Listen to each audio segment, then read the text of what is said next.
opponent against Battlefield to continue that stride. But they are at home tonight. It is homecoming for them, so hopefully that'll give them the spark that they need. Yeah, we see in the crowd tonight is a pink out for the homecoming game, and it's getting crowded here. So that's definitely going to help out the Bulldogs and try to get this win over the Bobcats. So as they are in the middle of the field, settling up the coin toss to see who's going to get the ball first tonight. If we take a look at the Bobcats, they did do a change in quarterback last week.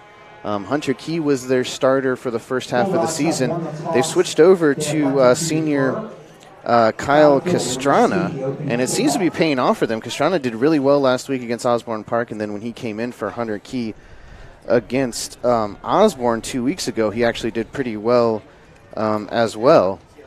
So it seems to be that decision to switch up quarterbacks midseason by Coach Cox seems to have been paying off for the Bobcats, so we'll see how Castrana does tonight against this Hylton defense. So we're all set to go here from Hylton.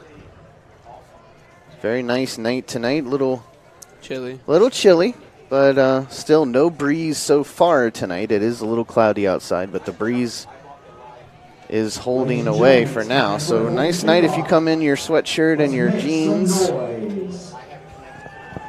And it looks like the Bobcats are going to get the ball first here in this first quarter as they set up to return. Teed it up for the Bulldogs, number 40, Ronell Hernandez-Portillo. And so Hernandez-Portillo going to get set to kick here for the Bulldogs, going left to right. And so the Bobcats will be going right to left as they are getting ready to receive this kickoff. Back deep for Battlefield, number 6, Savion Finzi. And so Finizzi Kevin Zelenowski and Zeleneski will be back for the Bobcats. It's a line drive kick right down to the 10-yard line, picked up by Finizzi. He's going to take it up to the 25, to the 30, has some blockers on the outside, up to the 40, still on his feet, and finally pushed out of bounds right about the 45-yard line. We'll see where the refs spot the ball as they get set up for this first offensive drive. Yeah, that was a good start by the Bobcats, getting a good field position, starting at their own 45. Great blocks by the Bobcats as he jukes out some defenders and doesn't go down, but he gets pushed out of bounds. So let's see what this Bobcats could do. So they will start off on their own 45 here as Kyle Capistrana takes over for the Bobcats. His his third varsity start here for the Bobcats tonight. And there's the handoff up the middle and stopped short by the Bulldogs on the carry with Sean McCarthy trying to get up the middle there, but nowhere to go. And looks like they may have given him a yard. Or no, loss of 1. So 2nd and 11 coming up for the Bobcats. Great job by the defensive line, noticing it was a run and jumped out in front of McCarthy and getting that good stop there as it brings up down 2nd and 10.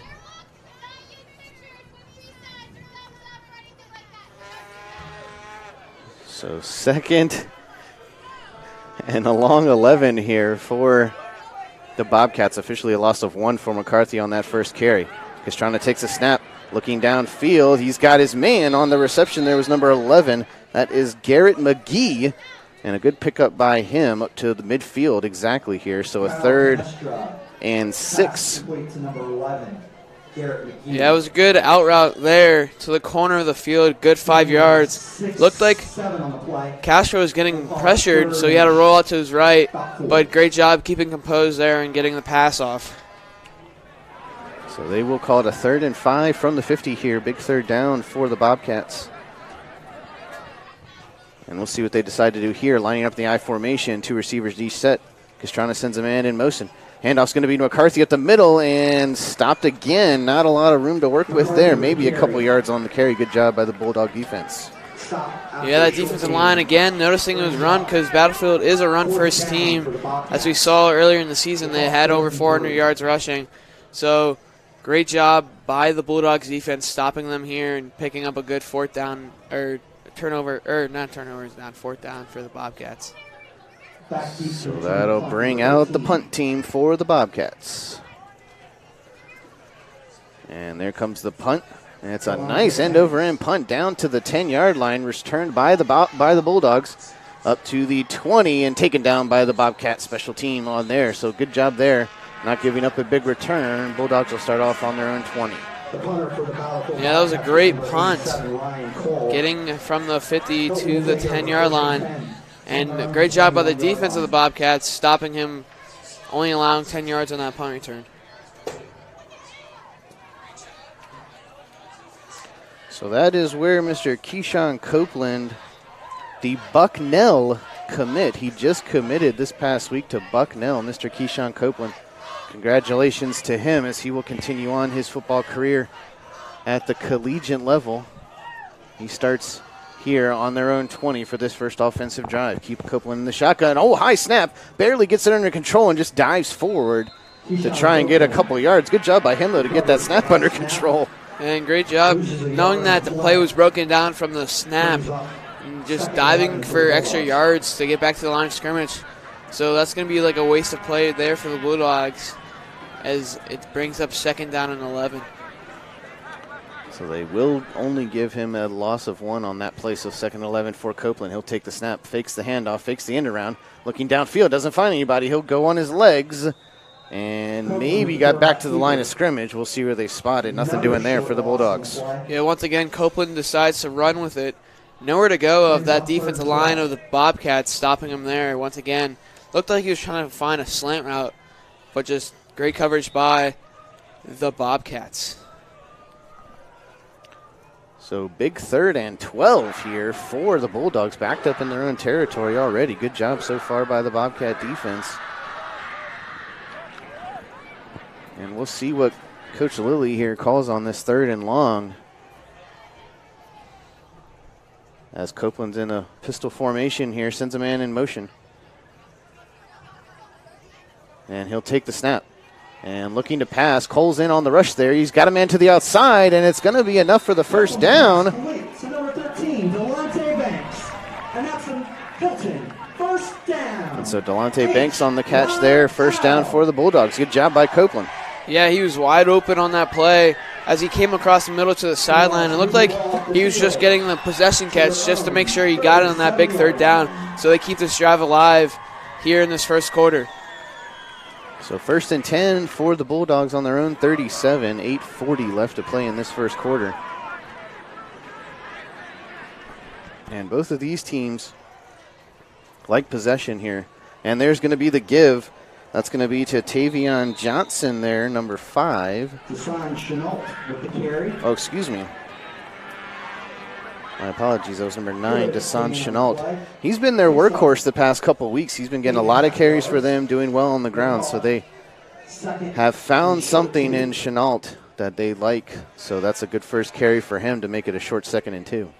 Yeah, I mean, he found the hole to the left of the side of the defense, and it looked like he broke a tackle before and then picked up some extra yards there. So 2nd and 2 here, just a little under 8 minutes to play. And that's going to be a handoff to Chenault again up the middle. And this time the Bulldog defense looks like he might have lost a yard on that one. Good job by the Bobcats. Yeah, it looked like he just got back to the line of scrimmage as the pressure was coming from Battlefield and almost hit him in the backfield. But he looked like he was stumbling over his feet and dove to get back to the line of scrimmage. So 3rd down and short here. Let's see if the Bobcats can get off the field. So 3rd and 2 for the Bulldogs. Just about 7:20 left to play in this first quarter.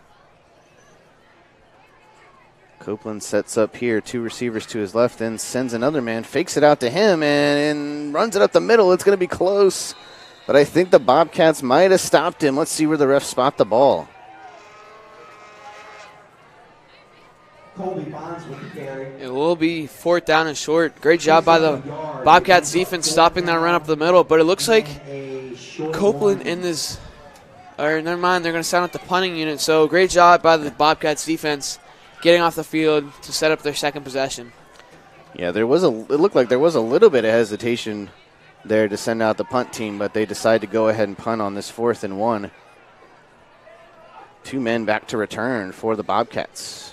And there's the punt, wobbly punt down to the 20, and the Bobcats will be let it bounce down to the 15-yard line, not take a chance on the return. Yeah, that was a good roll for the punt. It landed at the 30 and ended up at the 13. So the Bobcats back deep in their own zone here as they start this drive again. Last time, I don't think they got the first down, or they might have got the first down, but that defensive line was looking really good against the run, so we'll see if they could do it again here. Yeah, this time they start off at their own 14. Their first possession, they had the good kickoff return from Finizzi, who got up to about the 40. But they did go 3 and out on their first drive, so we'll see what Canestra and the offense does here. He'll take the snap. Gives going to be to McCarthy, trying to get around that outside, just nowhere to go. And the Bulldog defense doing a great job of stopping this battlefield run attack. Yes, I mean, they're clobbering that deep offensive line there, getting back and hitting the running back early. If you give McCarthy open space, he is a deadly threat. So great job them stopping him early. So 2nd and 10 here, under 6 minutes to play in this first quarter. Still scoreless from Hylton High School here in Woodbridge.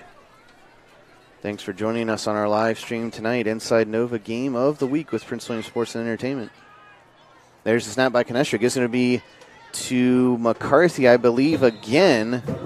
And he tries to power forward. Does get a couple yards on that carry, but still going to be an iffy third down here for the Bobcats again. Yeah, once again, another 3rd and 6. As they tried running, they only had one passing play, and that seemed to work out pretty good, gaining 5 yards. So let's see if they run here on 3rd down to catch the Bulldogs defense off guard. So officially a 3rd and 6 here for the Bobcats from their own 19. Canestra sets up 2 receivers to his right. Single back is McCarthy. And he's going to fake it to McCarthy, looking downfield, getting away from the rush, still looking downfield, does toss it up, and it's going to be caught but out of bounds. Great job by the defensive line, pressuring the QB there as he had to roll out to his right and had no one there, so he just threw it out of bounds. So once again, the Bulldogs defense comes up big on 3rd down, and Bobcats will punt it away. So back to punt for the Bobcats is Ryan Cole, number 87. He actually has officially committed to Richmond. So he will be taking his football talents. Usually we see him at tight end and defensive back, but tonight he's also taking the punting duties for the Bobcats. And that's a nice punt there past the 50 there. Going to return is Delonte Banks. He's going to go up to the 50, then shuffle back. Makes a man fall. That was McCarthy. And juked him out of his shoes there, but still not able to get any positive yardage off the return. Great shot by McCarthy, getting back up on his feet and making that tackle. Usually when you get your ankles broken, you stay on the ground, but great hustle by him. So they'll start, the Bulldogs offense will start on the Bobcats side of the field, or at the 50, should I say. But this is a great start for them anyways. Yeah, right at midfield is where Keyshawn Copeland and this offense will start things off. And like you said, Matt, great starting field position here. Hopefully they will take advantage of it, as we're already under 5 minutes to play, 4:45 left in this first quarter. Copeland takes a snap. Gibbs going to be to Chenault, and still nowhere to room. Both teams just finding it hard to run the ball against these defenses tonight so far, so they're just trying to work things out, I guess, but good job by the Bobcats. Yeah, he tried to go to the left side, but that left side was all Bobcats. And it looked like he lost a yard there, so it's going to be 2nd down and 11. Both sides have passed it once here in this game, and the running game hasn't been working out for both teams as they have short yardage. So let's see if they come out and pass here. Copeland is in the shotgun. He's got a 3-receiver set with Chenault to his right, so we'll see what they do here. No, it's going to be a quarterback keeper by Copeland right up the middle, and he actually finds a little room to work with up the middle, up to past the 45. See where they spot it, but it is still going to be 3rd down. It'll be 3rd and 5 or 6, I believe. Yeah, good job by Copeland reading the defense there and taking himself up the middle. Breaks some tackles in the middle of the defense, which is always hard to do as a quarterback, but he gets a good quality 5 yards. And we have an official timeout on the field. So we are going to have a timeout here on the field. And we're going to take a timeout too. We will be right back from one action from Hylton right after this. This week's game is brought to you by Inside Nova Prince William. Don't miss out on the best coverage of local high school football, along with other news, features, and events from across Prince William County. Subscribe today to Prince William's only locally based weekly newspaper, Inside Nova Prince William. Home delivery subscriptions are only $39 a year or just 75 cents an issue. Subscribe online at InsideNova.com/subscribe and look for coverage of tonight's game in next week's Inside Nova newspaper. And welcome back to Hylton High School. The Hylton Bulldogs would like you And we are still scoreless here. 3rd and 5 upcoming for the Bobcats. And during that timeout, the clock was still running, so I don't know if they're going to fix that or not. I guess we'll see in just a second.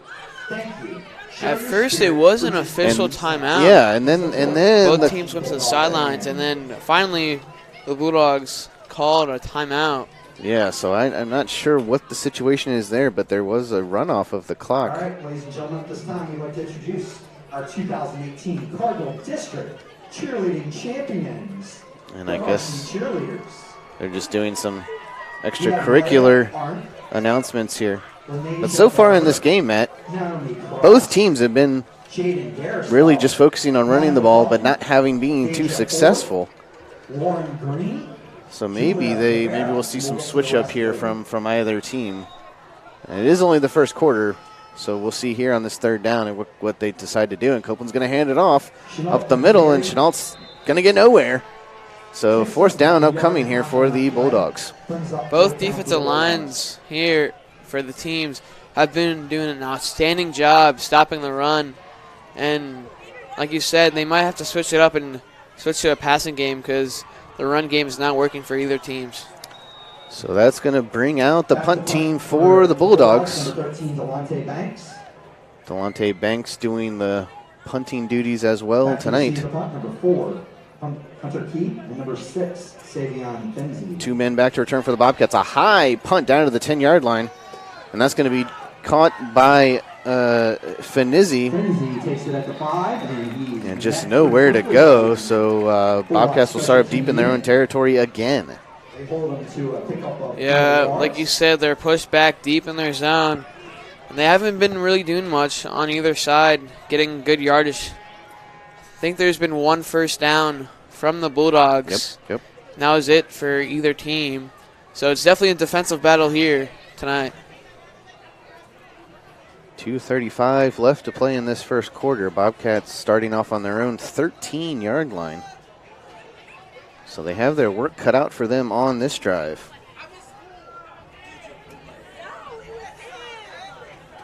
As Kyle Castrana and the offense start up here. 3 receiver set, single back, and Castrana's going to keep it himself right up the middle, but he's pushed back immediately with nowhere to go, and that'll bring up 2nd down for the Bobcats. That was a different approach to the running game as he just kept himself like a QB sneak, trying to get some yards there, trying to catch the defensive line off guard. But once again, they've stopped him. So he actually did officially gain 1 yard on that play. 2nd and 9 upcoming for the Bobcats. Coming down to just about 2 minutes to play left in this first quarter. And still scoreless here from Hylton.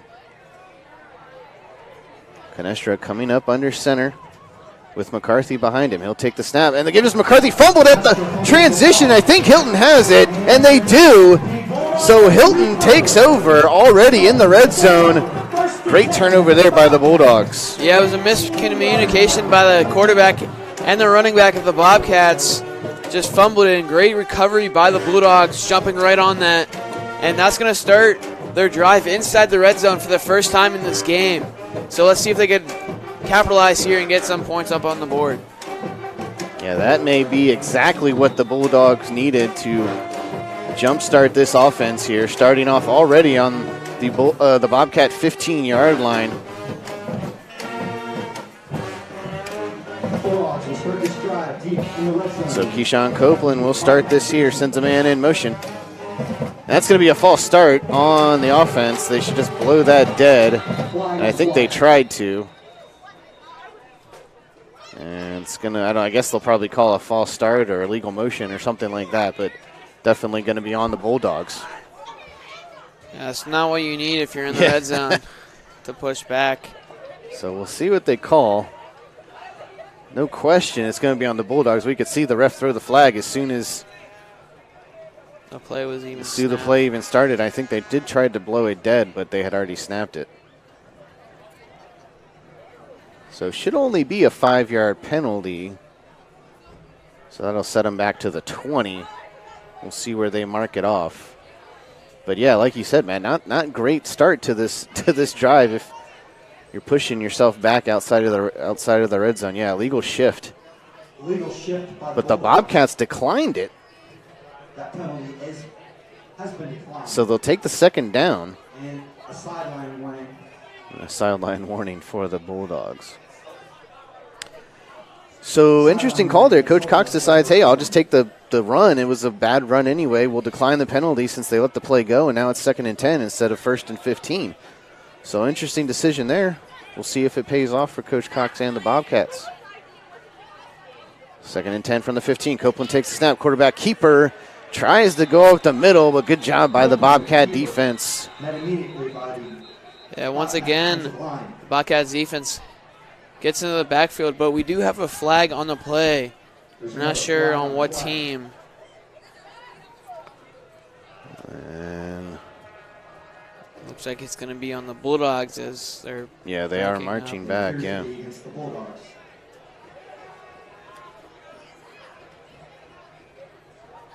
And we'll get the official call here in just a second. But again, if it's on the Bulldogs, if I were Coach Cox now, might as well decline it again. Oh, it's a holding, so it's not a. They will accept it and set him back. So they were in the red zone at their own 15. Now they're back to the 26. And they've ran 2 plays and 2 penalties on both of those plays. So not what the Bulldogs want to hear, as they did start off in the red zone. Yeah, so what turns into was a 2nd and 10, now is a 2nd and 22 from the 26-yard line. Copeland takes the snap, fakes the handoff, looking outside. Heavy rush there by the Bobcats. Still looking downfield. Finally just tosses it up, and it's going to be caught but incomplete, as the defender there was already out of bounds. But still, now brings up 3rd and 22 coming up for the Bulldogs. Yeah, it looked like Copeland had long on the sideline, but it was a risky pass as the Bobcats defense had it in their hand, but was out of bounds when it did happen. So 3rd down and forever for the Bulldogs. And we're just a little over a minute left to play in this first quarter. 1:06 left to play. And a long 3rd down here for the Bulldogs. Shotgun set, 3 receivers for Copeland. He drops back, quick step, looks downfield, going towards the end zone, and it's going to be almost picked off. Couldn't get a handle on it. That was Finizzi, number 6. And so nowhere to go there. Big 4th down decision here coming up for the Bulldogs. It looks like the offense might be staying on the field, but they might be doing the old checkaroo, trying to get the Bobcats offsides to get more yards. So they are at the 26-yard line, so essentially would be about a 36-yard field goal. I don't know if Hernandez Portillo has the leg for that, so they are going to keep the offense on the field here. And finally, it's going to be a timeout called by Coach Lilly. Or excuse me, the Bobcats take the timeout. So we're going to take a quick timeout, too, and be right back for more action from Hylton. This week's game is brought to you by Inside Nova Prince William. Don't miss out on the best coverage of local high school football, along with other news, features, and events from across Prince William County. Subscribe today to Prince William's only locally based weekly newspaper, Inside Nova Prince William. Home delivery subscriptions are only $39 a year or just 75 cents an issue. Subscribe online at InsideNova.com/subscribe. And look for coverage of tonight's game in next week's Inside Nova newspaper. And welcome back here to Hylton High School here. We welcome you into the booth here.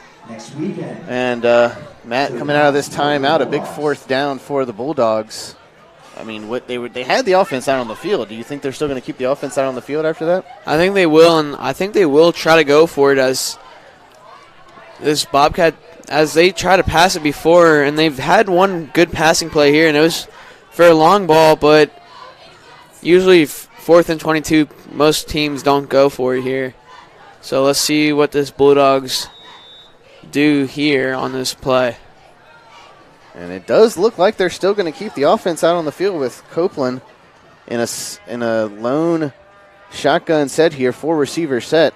Copeland takes the snap, looking downfield. He's got a man across the middle. It's caught, but fumbled, but there's a flag coming out. And incomplete is the call. The side judge came in incomplete, but there is a flag on the field. He was looking for Josh Hunt there across the middle.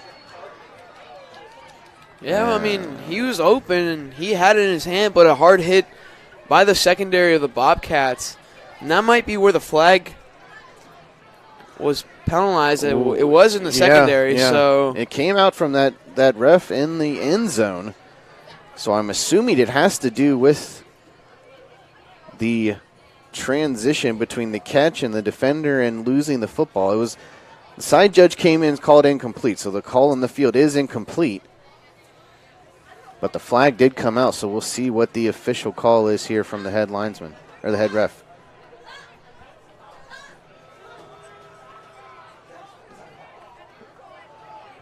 I'm not quite. The penalty is targeting against Okay, so that's going to be, should be an automatic first down. half the distance to the Yeah, ball automatic first down.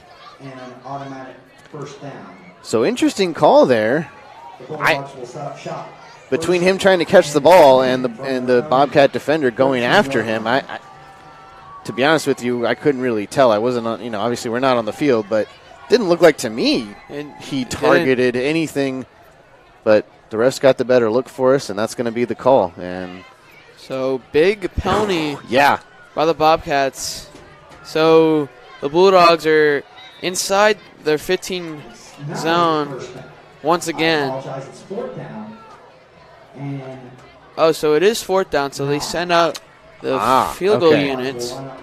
So not an automatic first down, but it does give them half the distance.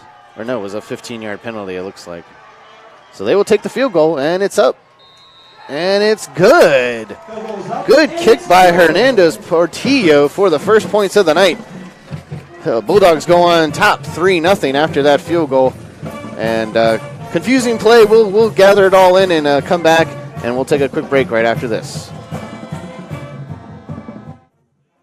This game is being sponsored in part by the Frizzle Insurance Agency, State Farm Insurance, your home for all of your insurance needs. When you need car, home, life, or business insurance, Andrew Frizzle and his team have it all covered for you. Call the Frizzle Insurance Agency today for all your insurance needs.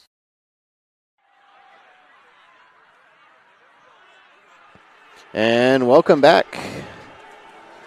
And so, as we kind of get some clarification here on that penalty there, what I gathered is it was a 15-yard penalty, not an automatic first down. It was a 4th and 9. I don't know if the player was ejected or not for targeting. Usually in those situations they are ejected. I'm not sure. It didn't look like they ejected him from what I could tell. So nevertheless, 3-0. Bulldogs are on top. They get the field goal. Hernandez Portillo puts the Bulldogs on top. So they're getting ready to set the kickoff to the Bobcats. 49 seconds left here to play in this first quarter. So interesting sequence of events here, but I'm sure Coach Lilly and the Bulldogs will take the points. And here comes the kick from Hernandez Portillo. Line drive kick down to the 5-yard line. Picked up by the Bobcats. Up to the 20, to the 30. Still on his feet. Burt putting on the speed there. Flag comes out. and finally pushed out of bounds. Looks like right about the 45-yard line. We'll see what the flag is for.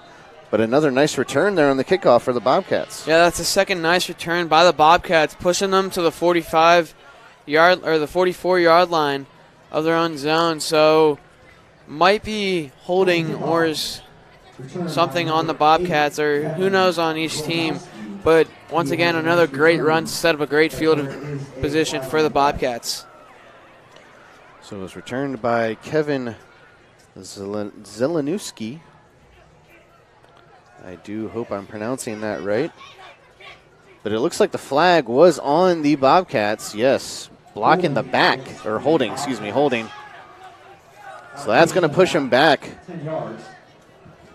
So instead, they'll be starting off at the 34-yard line instead of the 44-yard line. From the Hylton 35-yard line. 34. So 1st and 10 here for Kyle Canestra and this offense. Only down 3, though, so plenty of time for them to come back in this game. The give is going to be to Finizzi. He's got some room on the outside up to the 50 and gets out of bounds at the 50. Yeah, it was a great run to the outside. No one touched him there, and he did run out of bounds around the 50. But there was a flag on the play. Not sure what the call is, but this might be going back. So let's see what they call on that. That's where Finizzi likes to do a lot of his work, is to the outside. He's got the speed to do that. So that's a nice change of pace for the Bobcats there to get it out to the outside. And it is going to be holding again on the Bobcats. So 2 nice runs and 2 holdings by the Bobcats. They would be close to the 50-yard line, but since those penalties, they got pushed back another 10 yards. So they will start once again on the 34. And the clock starts again. We're at under 30 seconds to play in this first quarter. But it's going to be a...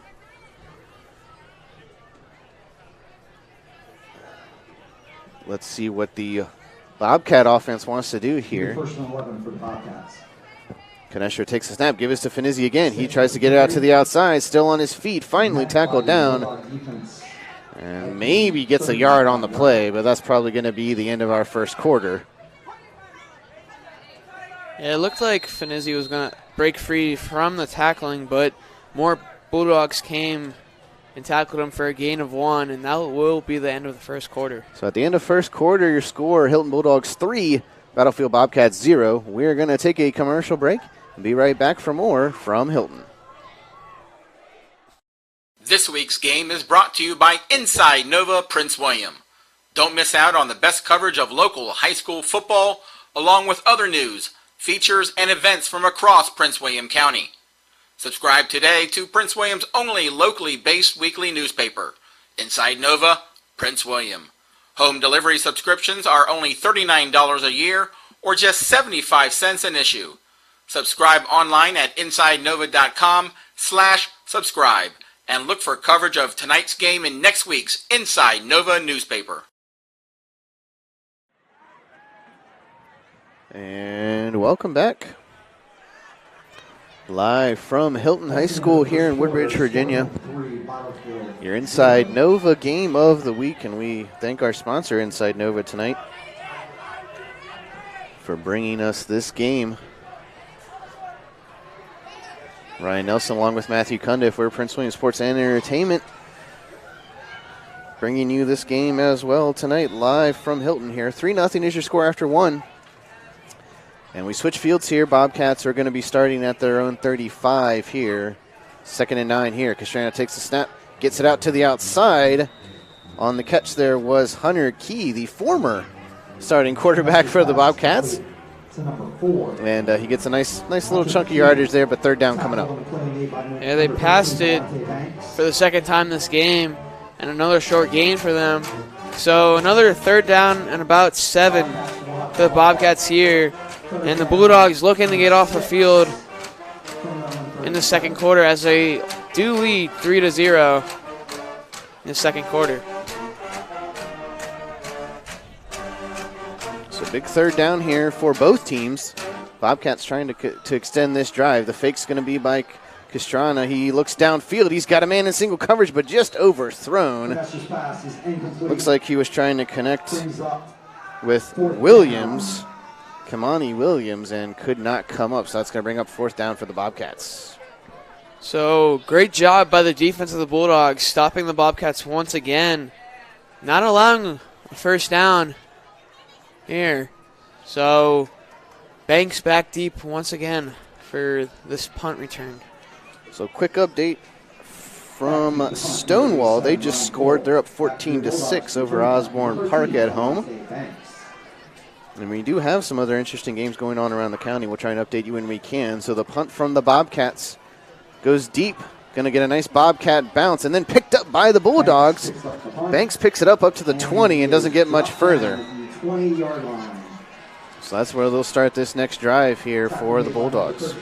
Yeah, on the initial drop, it looked like he touched it, so he wasn't sure if he touched it or not, and he picked it up and tried to run, but the Bobcats defense was already there to tackle him. So they will start this drive at the 20-yard line, deep in their own zone.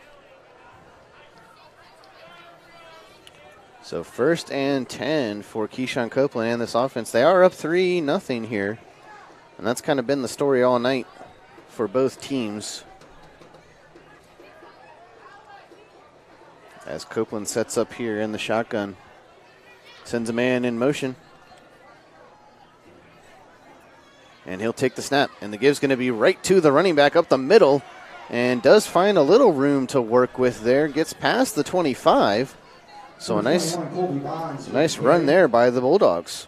Yeah, it was a good 6-yard run to the outside. It was breaking tackles while he was doing that, and this will bring up down 2nd and short.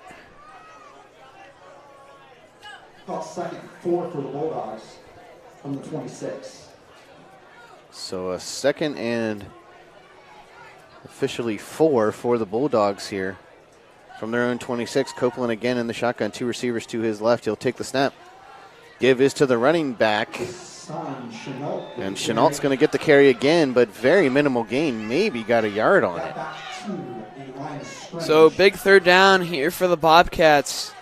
Trying to get that offense back in the field. Trying to get some points up on the board here.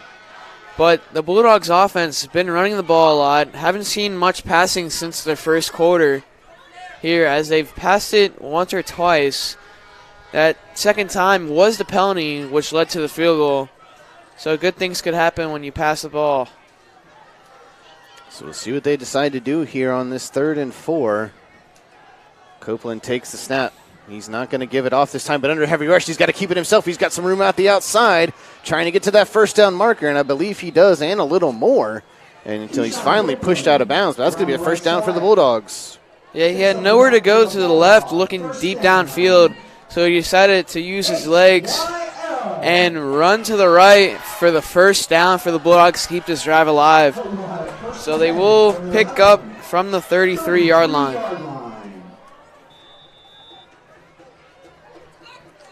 So 1st and 10 for the Bulldogs. They're the only team tonight to get a 1st down. This is their 2nd one. Copeland takes the snap. Stumbling forward there is Chenault, and he brings it up to close to another 1st down marker there. Good run by him there. That's one of the bigger runs of the night we've seen so far. Yeah, I mean, he stumbled in the backfield too, so that kind of slowed down his speed, but it worked out for him as he does pick up a good 9 yards there and close to a 1st down for this Bulldog offense as they keep on marching down this field. So officially a 2nd and 1 here for the Bulldogs.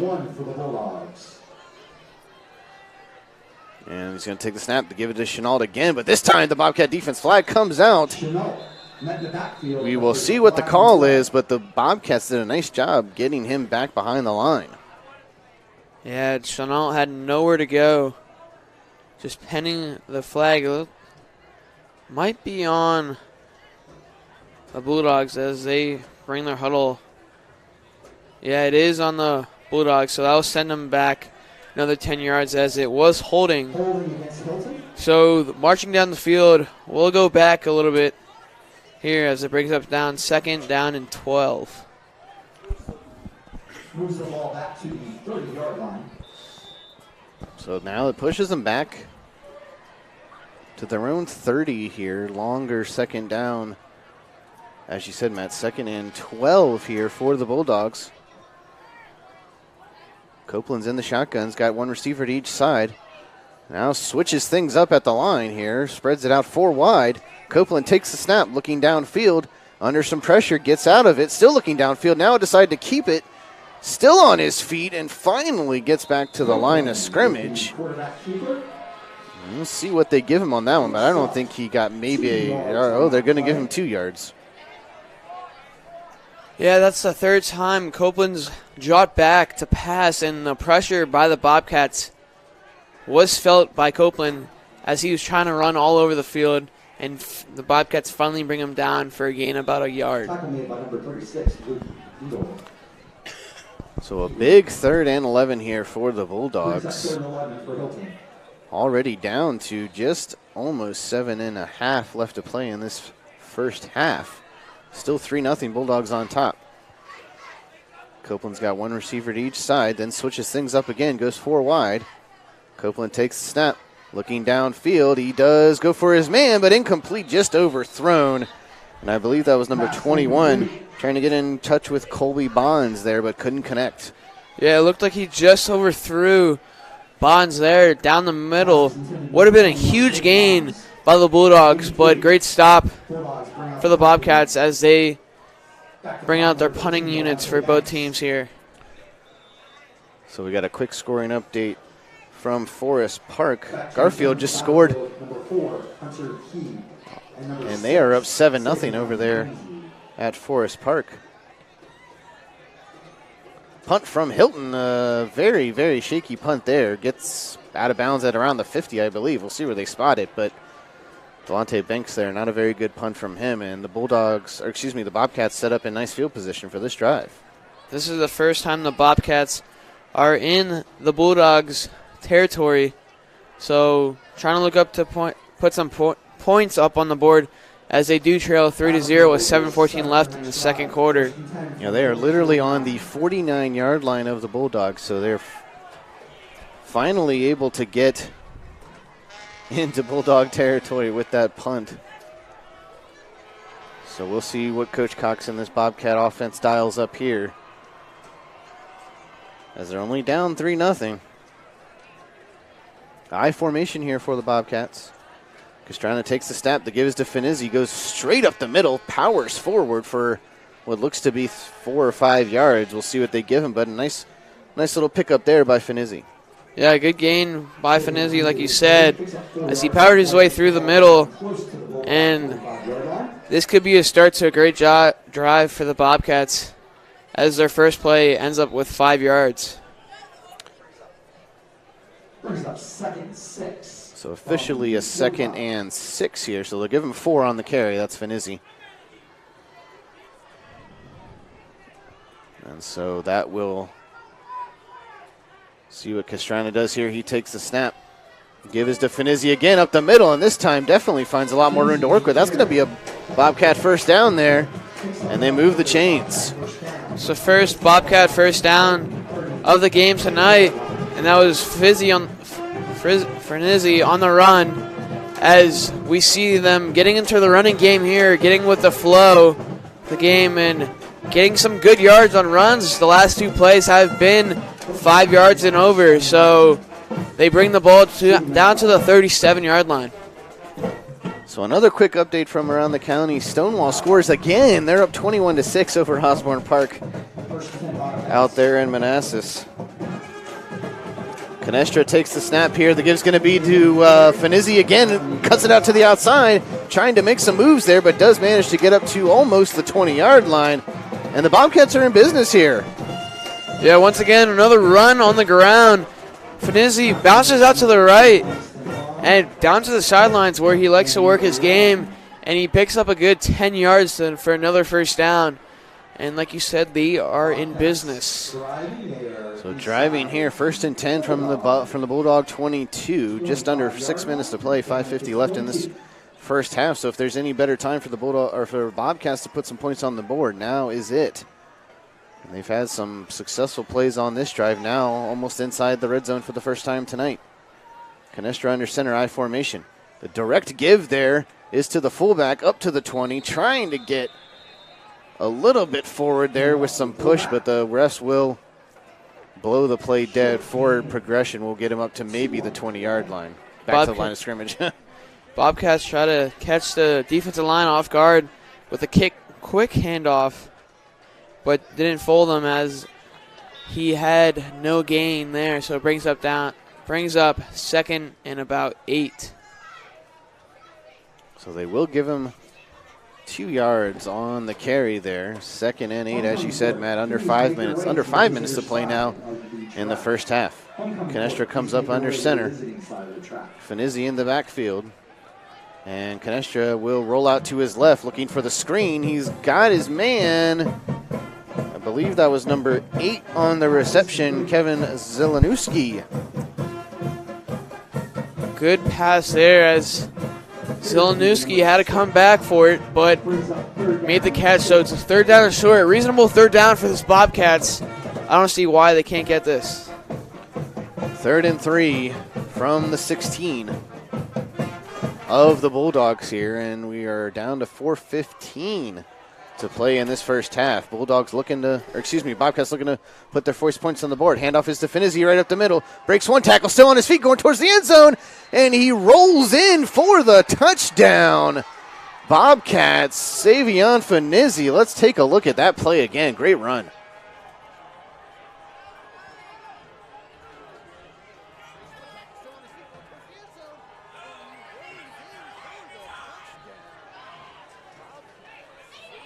Touchdown, Bobcats. And a good job there by Finizzi to get the first score of the night for the Bobcats. Yeah, I mean, what a run. He broke 3 tackles on that play and was stumbling into the end zone. So the first touchdown in the game comes with the Bobcats on a great drive there. 49 yards on the drive, capped off with 7 points. Indeed. So that's going to be 7 points for the Bobcats here. We're going to take a quick commercial break, and we'll be right back for more right after this. This week's game is brought to you by Inside Nova Prince William. Don't miss out on the best coverage of local high school football, along with other news, features, and events from across Prince William County. Subscribe today to Prince William's only locally based weekly newspaper, Inside Nova Prince William. Home delivery subscriptions are only $39 a year or just 75 cents an issue. Subscribe online at InsideNova.com/subscribe and look for coverage of tonight's game in next week's Inside Nova newspaper.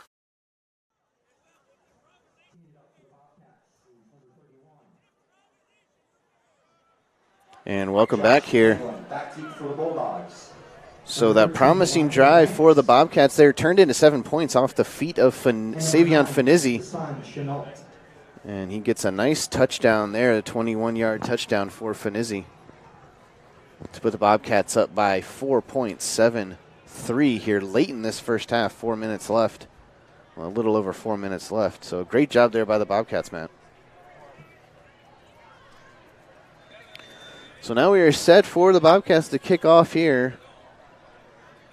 Bulldogs set to return, and a bellowing kick down there to the 5, out to the 8-yard line, returned by the Bulldogs up to the 25. Spin move there, trying to get out of it, and Chenault there trying to get up the field. Gets a decent return there for the Bulldogs. Yeah, straight up the middle, broke some tackles. The Bulldogs will start their drive at their own 25, and if they run out this clock and score the touchdown, they do receive the second half kickoff. So that would be great to put up points on the board and get the ball back in the second half. But this Bobcat defense is looking better and better each drive. Yeah. So 1st and 10 for the Bulldogs here. 3:59 left to play in this first half, so plenty of time for Copeland and the offense here. Handoff is going to be to Chenault up the middle, and maybe got a yard. But another good stop by the Bobcat defense there. Bulldogs haven't been really getting their running game going here as the couple of possessions go by. They've had a couple good runs here and there, but the Bobcats definitely got in their running game going here as we saw the first touchdown in the game was a run play by the Bobcats. So 2nd and 10. They don't give him any yardage on that run. 3:20 left to play in this first half. Copeland rolls back. He's got a man, but good defense right on him. And Finizzi there doing work on the defensive side of the ball for the Bobcats as well. Good stop, minimal gain there on the pitch and catch. So it's going to bring it down 3rd and 6. Like you said, there was really nowhere to go after he caught the ball as the defense was right on him. And great tackle there as he was in open field. So it could have been a big play for the Bulldogs, but big 3rd down for both teams here. Yeah, Tavon Johnson did get the reception there, but only a minimal gain here as it brings up 3rd and 6 for the Bulldogs on their own 30. So let's see if the Bobcats can stop them here.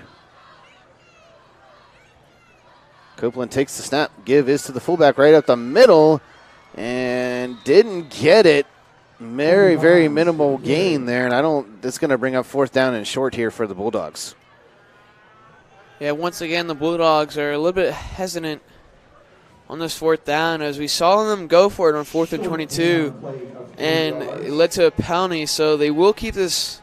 Looks like they will keep this offense on the field as Copeland's talking over it with Coach on the sideline. Getting the play call from the sideline here on this 4th and 2 as the clock's still running under 2 minutes to go in this first half. And Bobcats maybe will try and do some hard count here. And looks like we're going to have a timeout called by the Bobcats. We'll take a quick breather, too, here as we finish up this first half. Back after this from Hylton.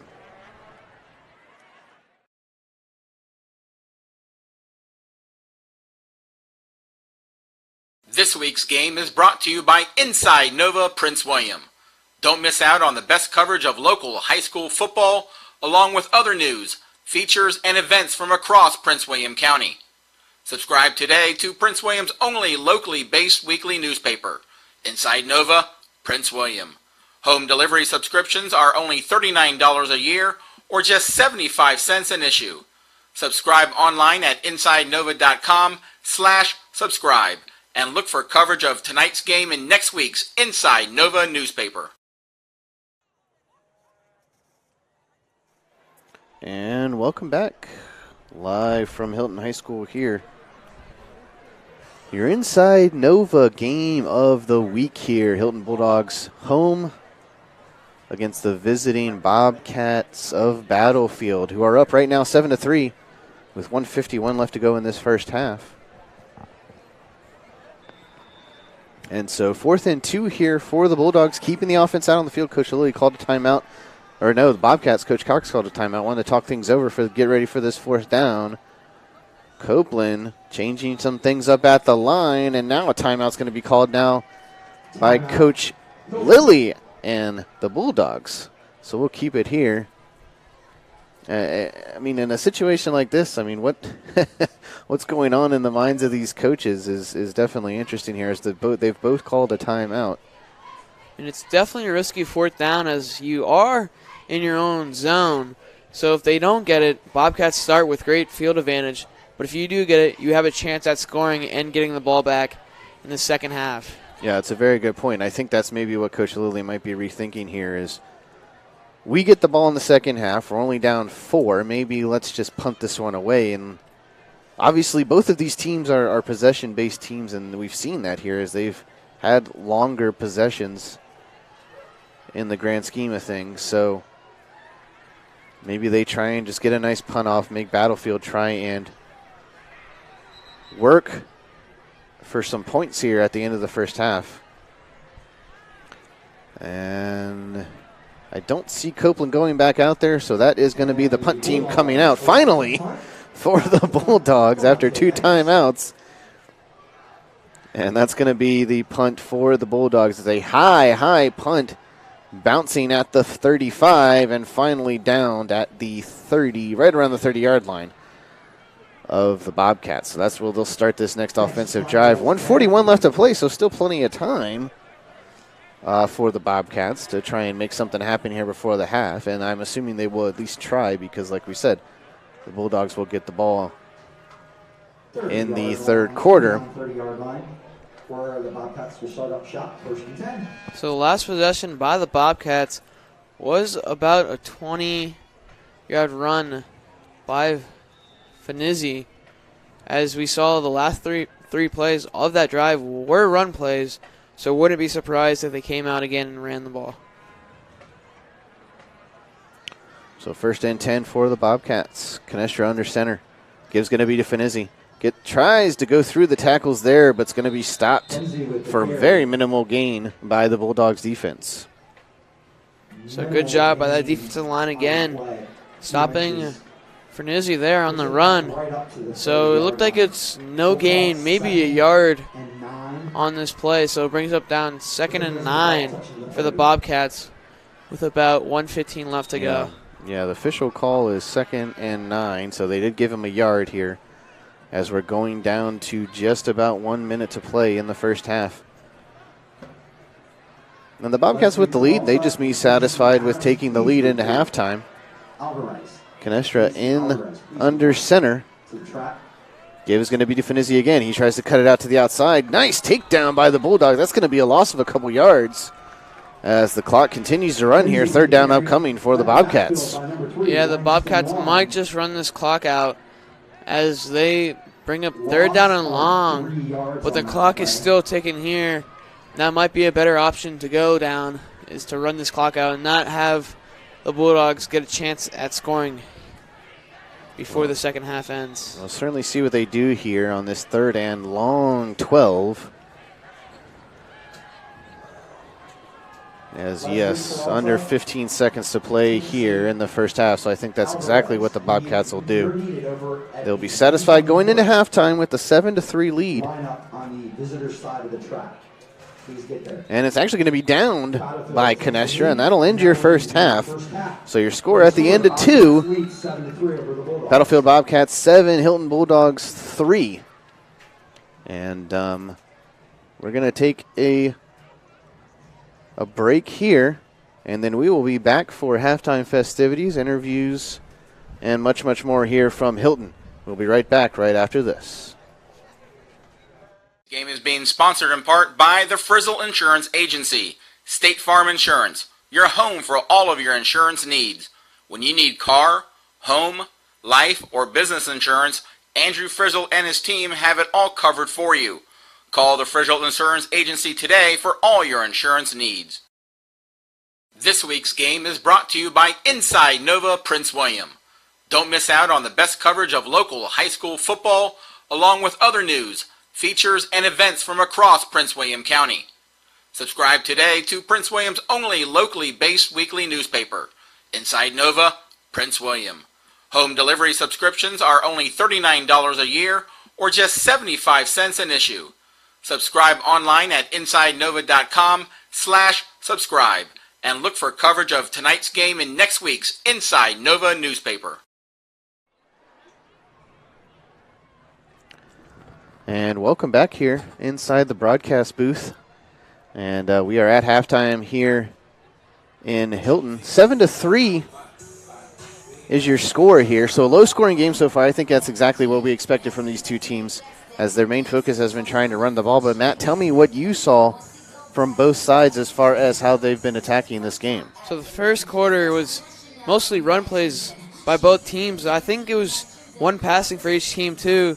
But Bobcats did fumble on one of the runs, which led to the field goal of the Bulldogs to put them up first in this game. But then the second quarter came around. Bobcats got it inside the Bulldog zone and established their running game, and it worked out as Finizzi ran for a 20-yard touchdown.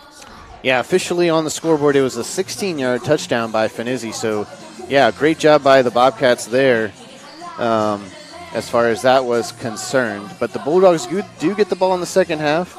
We'll see if they continue to stick to that run game. What would you expect to see from the Bulldogs coming into this second half? I mean, if I was the Bulldogs, I would establish a passing game too, catch the Bobcats off guard. They've been passing here and there, but the pressure by the Bobcats defensive line has been getting to Copeland, so he hasn't had much time to read his reads and pass the ball, and just try to get the passing game going here and then establish your running game after that. Yeah, and that's one of the things about Copeland that they like, though, is that he is also a dual threat. He can run the ball if they need him to, but obviously they would like to see the passing game come alive, I'm sure. And then as far as the Bobcats are concerned, obviously we know the Bobcats are run until you have no other choice but to pass, and we've seen that tonight. They really have not passed the ball that much at all. No. But so I think coming in from the second half, I think maybe both teams will maybe try and be a little bit more dynamic here. As you know, the scoreboard definitely shows it's a low-scoring affair, a defensive battle here from Hylton. But yeah, the lone score of the game, 16-yard touchdown. Great job, dance team. And the lone score was the 16-yard touchdown from Finizzi for the Bobcats, and then the 30-yard field goal for the Bulldogs from Hernandez Portillo. And definitely tonight, though, celebrating homecoming for the Bulldogs here and getting ready to announce their homecoming court. A little bit of chilly night here as it's been getting colder. That could be one of the factors why both teams are not passing because of cold hands. And they would like to run the ball more to keep it safe and not fumble. But definitely a good turnout here for the Bulldogs on their homecoming night. And definitely wearing some pink in the stands. But we will definitely take a live look at these halftime festivities. And I think we're going to take a quick commercial break, and then we will be right back for more from halftime. Today's game is being sponsored in part by the Frizzle Insurance Agency, State Farm Insurance, your home for all of your insurance needs. When you need car, home, life, or business insurance, Andrew Frizzle and his team have it all covered for you. Call the Frizzle Insurance Agency today for all your insurance needs.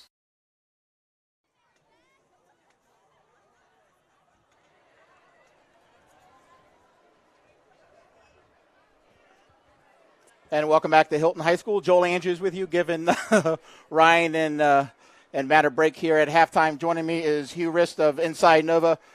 So far, a low-scoring game, some turnovers, some bad decision-making, and just some bad luck there. I think the biggest part was when Hylton got the turnover, they were inside the 20, and then they went backwards, not forwards. Yes, and sometimes that happens in key spots in previous years, especially in this rivalry. So it wasn't entirely surprising, but I know it had to be frustrating for Tony Lilly and Hylton. So not a lot of scoring, so that means not a lot of stats, but what were you able to compile there for the first half? I have for Hylton, Copeland is 7 for 12 rushing, Chanot is 8 for 19, Bonds is 2 for 10, and Walton was 1 for 1. Copeland was 2 for 6 with no interceptions and 22 yards passing, and Hylton had total offense of 64 yards.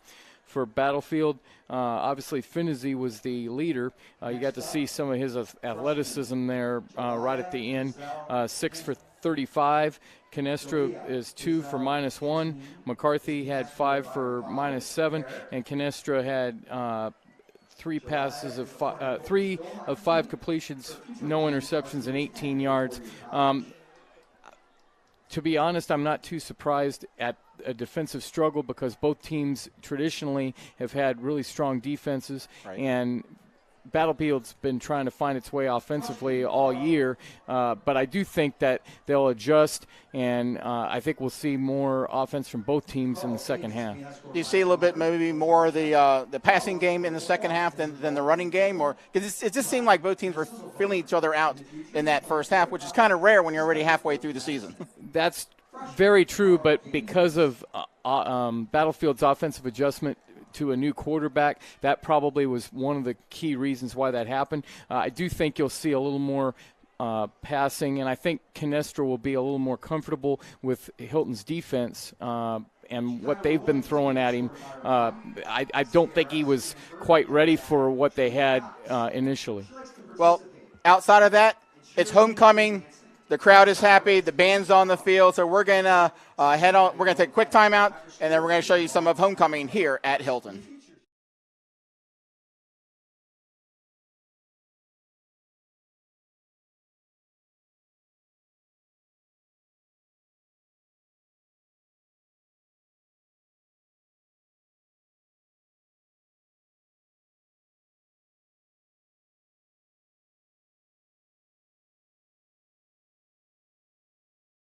Today's game is being sponsored in part by the Frizzle Insurance Agency, State Farm Insurance, your home for all of your insurance needs.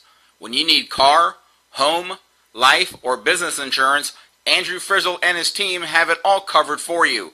Call the Frizzle Insurance Agency today for all your insurance needs.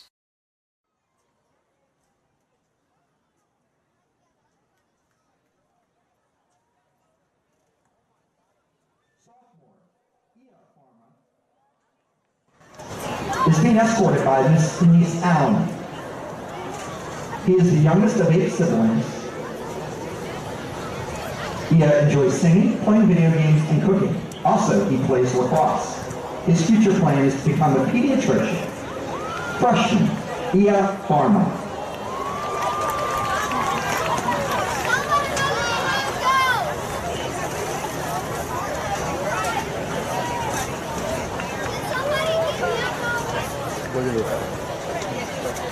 Sophomore, Demaya Banks is being escorted by her mom and dad. She likes to play basketball.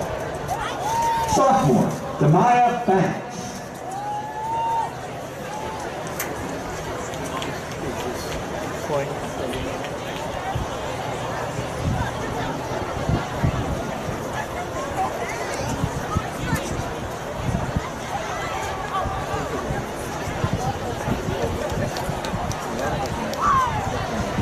Junior, Dekai Blunt, is being escorted by Tasia Banks.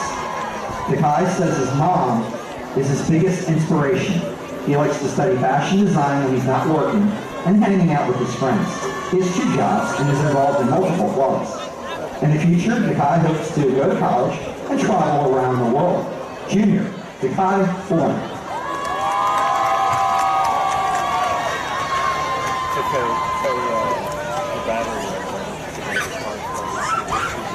Sophomore, Michaela Clark is being escorted by Akia Clark.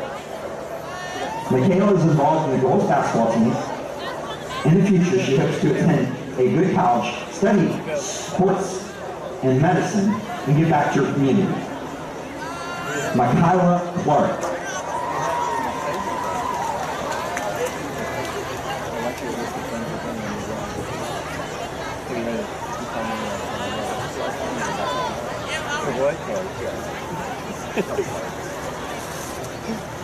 Junior, Hennessy Alvarez is being escorted by her mom, Yosaka Nerez. Hennessy loves to play the piano and write poetry. She's involved in drama, fashion club, and FBLA. Junior, Hennessy Alvarez.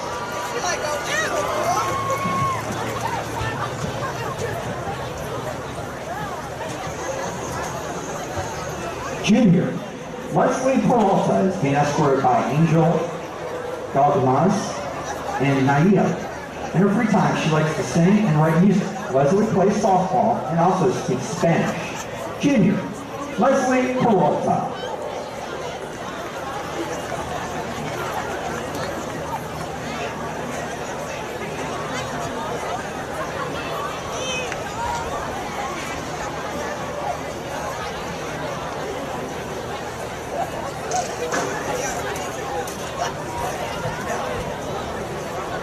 Junior, Emily Soa is being escorted by her brother, Philip.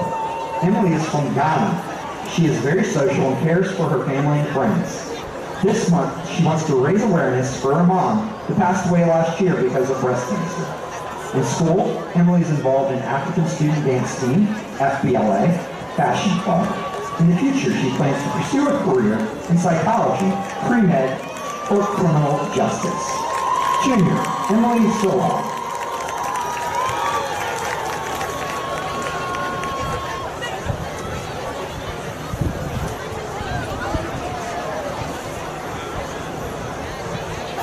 Senior, Jaden Darestill is being escorted by his parents. Darestill. Jaden likes Netflix and chill.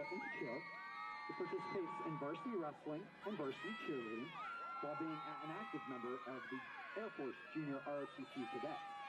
His dream is to go to college, where he will join ROTC and then eventually become a pilot in the Marine Corps.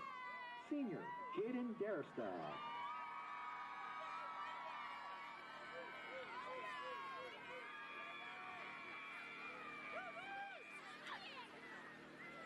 Senior, Samuel Thomas is being escorted by Latonya Flower and his brother, Reggie.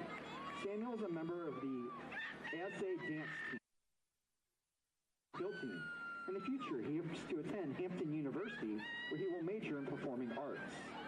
Senior, Samuel Thomas.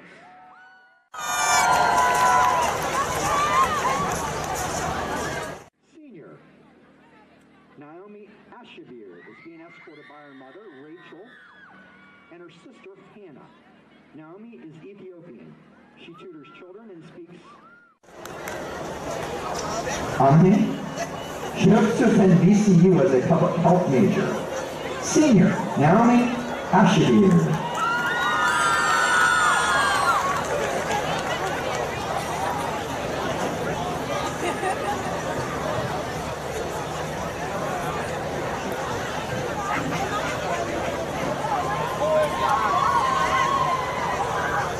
Senior, Elaine Bell is being escorted by Ronald Bell. Elaine likes to eat. Watch Netflix. She also actively participates at Hylton's basketball team. Her future plan is to attend Towson University. Senior, Elaine Bell.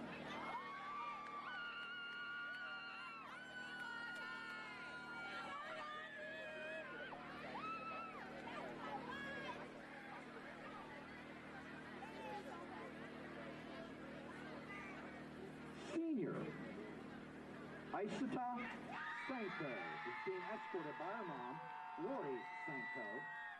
Isata likes to hang out with her friends and watch Netflix. She actively participates in Crew, Model United Nations. Her future plans are to attend a four-year university to major in chemical engineering. Senior, Isata Sanko. Senior Gregory Washington will not be presented this evening because he's involved with the varsity football team and is spending some valuable time with the team right now. And now, to crown the 2018 Homecoming Queen, Mr. Cassidy will now be joined on the field by the Student Council President. Now the event you've all been waiting for, the coronation of the 2018 Homecoming Queen.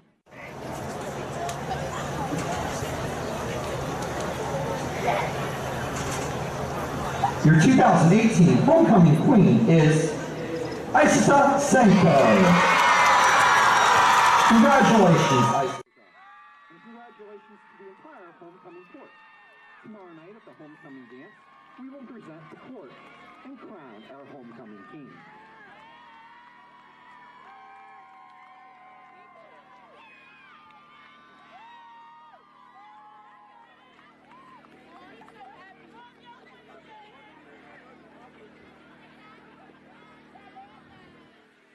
Let's give a round of applause to our Homecoming Court and their escorts and our Homecoming Queen, Isata Senko.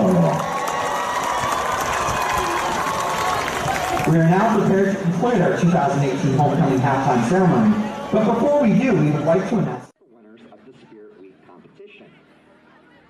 In fifth place, the freshmen. Fourth place, sophomores. Third place, the Hylton faculty.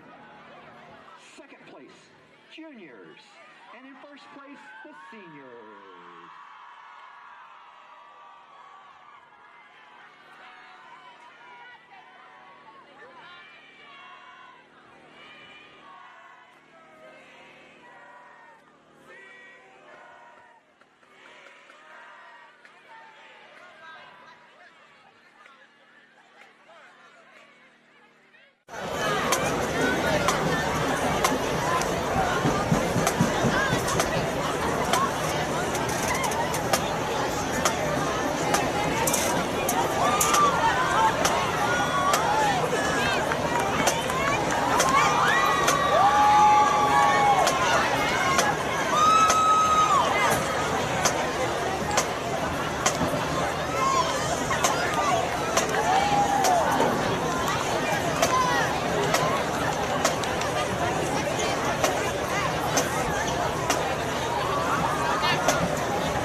Huh?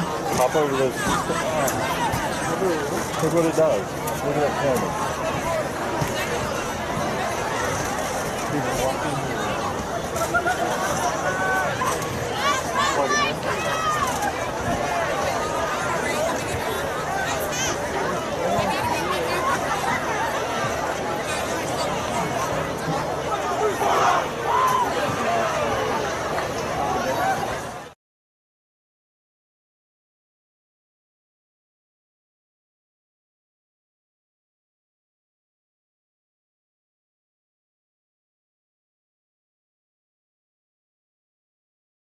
This week's game is brought to you by Inside Nova Prince William.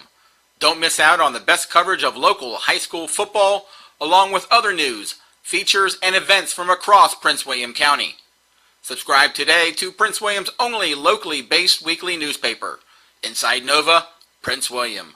Home delivery subscriptions are only $39 a year or just 75 cents an issue. Subscribe online at InsideNova.com/subscribe.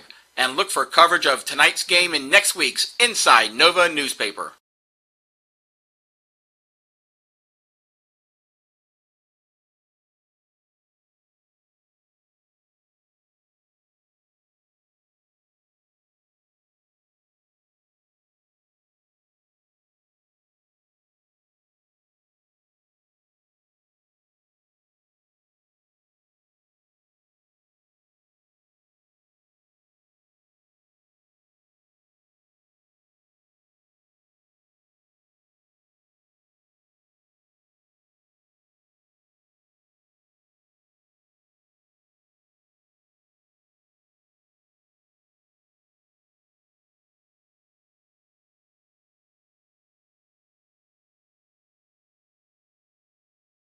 Today's game is being sponsored in part by the Frizzle Insurance Agency, State Farm Insurance, your home for all of your insurance needs. When you need car, home, life, or business insurance, Andrew Frizzle and his team have it all covered for you. Call the Frizzle Insurance Agency today for all your insurance needs.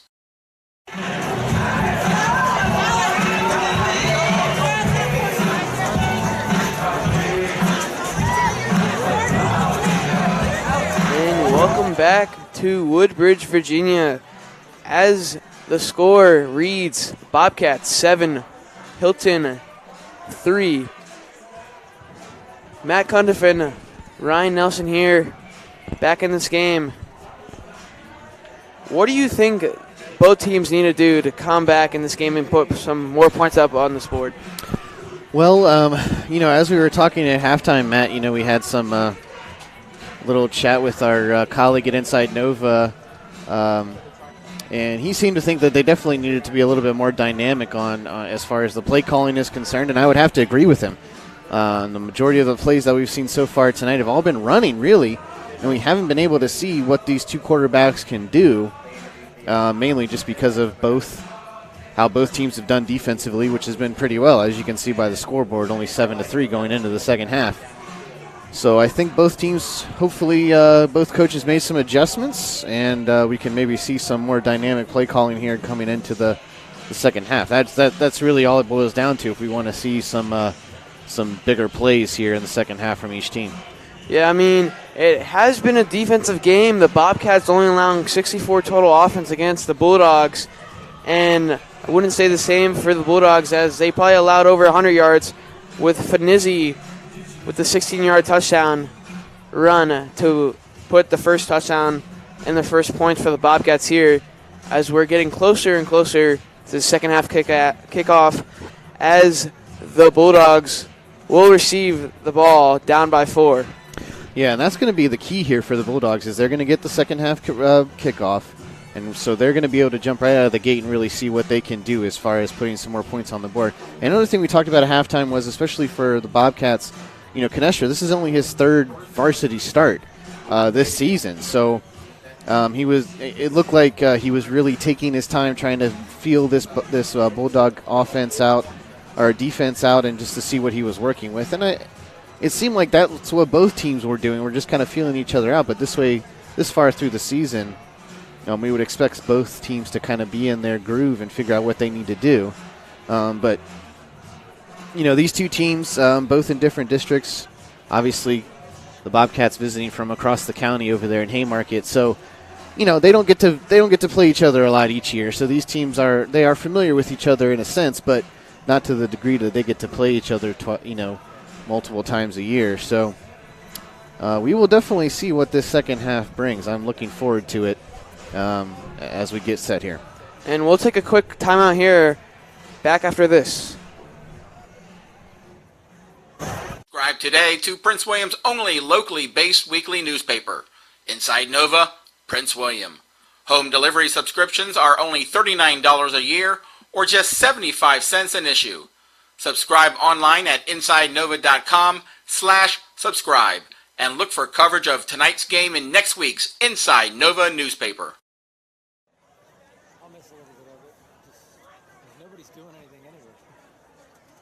And welcome back to Hylton High School as we get ready to start off this second half kickoff. But real quick, let's do some scoring updates. Yeah, Matt, I got a couple quick scoring updates from around the county. Stonewall Jackson at home tonight against Osborne Park. They're actually up at half 34-6. Wow. So they're taking care of business over there. Patriot able to maintain the lead against 0-7 Osborne. They're up 28-14. I think they're already in the third quarter over there in Manassas. And then Garfield is up against Forest Park. They're still 7-0 at halftime, so Garfield still maintaining that 7-point lead. So definitely some exciting action. Yes. Going all around the county tonight. So like we said before, the Bulldogs will retain the second half kickoff as Battlefield will kick off here to start off this third quarter action as the Bulldogs are down 3-7 here in this game. Homecoming game. Crowd is still big here in their pink out. We see some Battlefield fans over there in some neon bright colors. Yeah. So let's get ready for second half here as the kicker of Battlefield is ready to kick off. Yeah, that's going to be Josh Anglin kicking off for the Bobcats. And the play is going to get blown dead. Looks like it might be a false start on the Bobcats. I think that's definitely what it's going to be. Yeah, offsides or false start on the kicking team. So that would push them back even more. So better field position for the Bulldogs to start off their drive. So that'll push them back to kick this off at the 35 instead of the 40. So, yeah, like you said, Matt, gives a little boost here for the Hylton return team.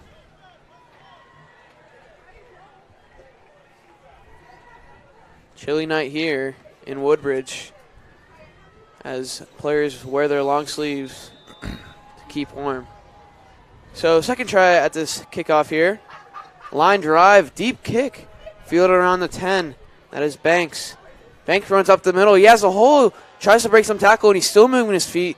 Great run by Banks as he gets down to the 37-yard line to start off this drive. Yeah, good job by Banks there, getting up to the 38 to start off this drive for the Bulldogs. And I believe a couple weeks ago he had a return for a touchdown, a 74-yarder. I think that was at the Freedom game, actually, that we covered. He had that nice 74-yard kickoff return, one of their only scores of that game.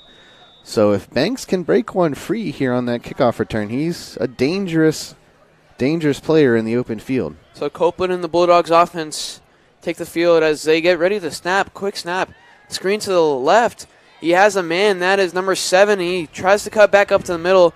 That's a great catch, and that will be Aaron Saunders. So great first down, great first play for the Bulldogs. Yeah, and exactly what we talked about, Matt, that little dynamic play calling there, the nice screen out to Saunders, and he had a lot of room to work with on the outside, and I don't think the Bobcats were expecting that kind of play. So good job by the Bulldogs there. Looks like the Bulldogs are trying to change their pace of play here, getting to the line quicker and snapping the ball. It's a handoff this time.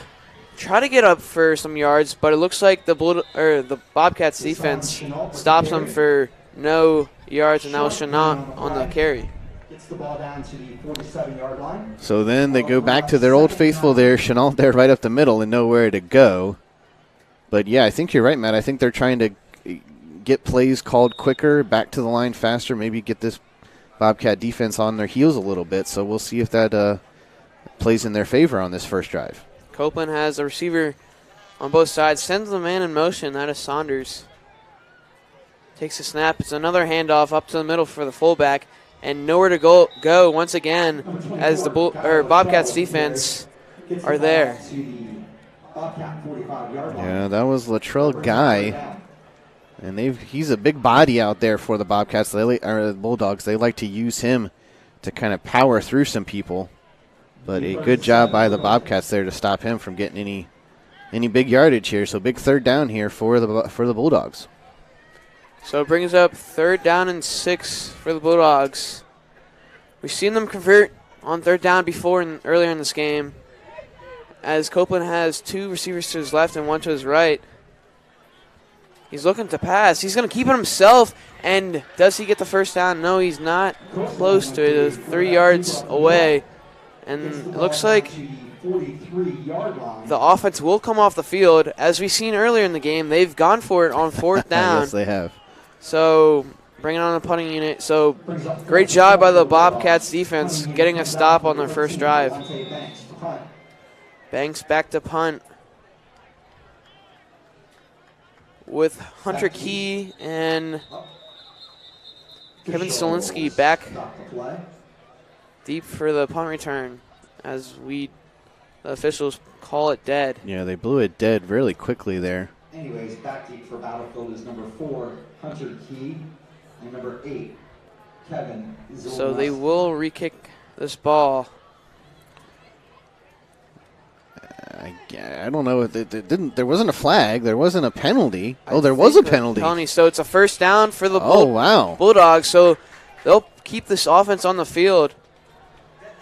So I really don't know what happened there, but it was a penalty, and it's a first down for the Bulldogs. And that will push them down to the 37-yard line of the Bobcats. So Copeland comes back on the field with the offense. Oh, illegal substitution. So first and 10 here for the Bulldogs. They'll take it, I guess. I mean, interesting sequence of events there. Bad mistake by the Bobcats. Yeah. They got off the field. Great. Yeah. But illegal substitution. Copeland looking back to deep.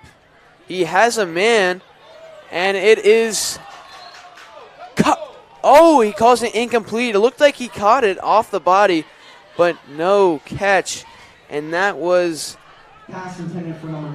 Chenault, the running back, was lined up on the outside. Looked like he was saying he caught it. I mean, it was risky, but incomplete there. So 2nd down and 10 here at the 37-yard line. Yeah, he was trying to connect outfield with Chenault there, and it did initially look like he was going to get it under control, but I don't know if he was looking for a flag at the end of the play, maybe pass interference, but good no call by the refs. 2nd down upcoming for the for the Bulldogs. 2 receivers to his left. Copeland hands the he's going to keep him himself up to the middle. He has a hole, and big gain for Copeland there, as we seen him run the ball and pass the ball here in tonight's game. So it will be a first down for the Bulldogs once again as they drive down this field, nearing the red zone here. Yeah, they are definitely doing a nice job on this drive, switching up the play calling a little bit, trying to go downfield, which isn't something we saw from them in the first half. So I definitely think the Bulldogs are doing a nice job here with a little mix of run and pass here. So we'll see what they do here. Quick to the line once again, same formation. Hands off this time to Chenault. He bounces out to the left side, but gets stopped for a gain of 7 here. Great run play by the Bulldogs. So definitely seems that the Bobcat defense is not strictly just playing the run now. They're definitely trying to stay safe if the Bulldogs decide to pass it. And I think that's starting to open up the run game for the Bulldogs just a little bit. So that pushes them into the red zone. 2nd time tonight for the Bulldogs. Copeland's going to keep him himself. He has a hole, trying to power his way through. And that's good for a good 2 yards. So close to the first down there. as it will bring up third down. Yeah, I think he's going to be a little bit short here, so it'll bring up a 3rd and short for the Bulldogs. 3 on the play. We'll call it 3rd and 1. So the Bobcat defense could have got off the field, but instead the Bulldogs are driving down into the red zone, looking to score here in this 3rd quarter. Yeah, that illegal substitution penalty is really coming back to haunt the Bobcats right now. Copeland has receivers on both sides. Going to give it to the fullback. Does he get it?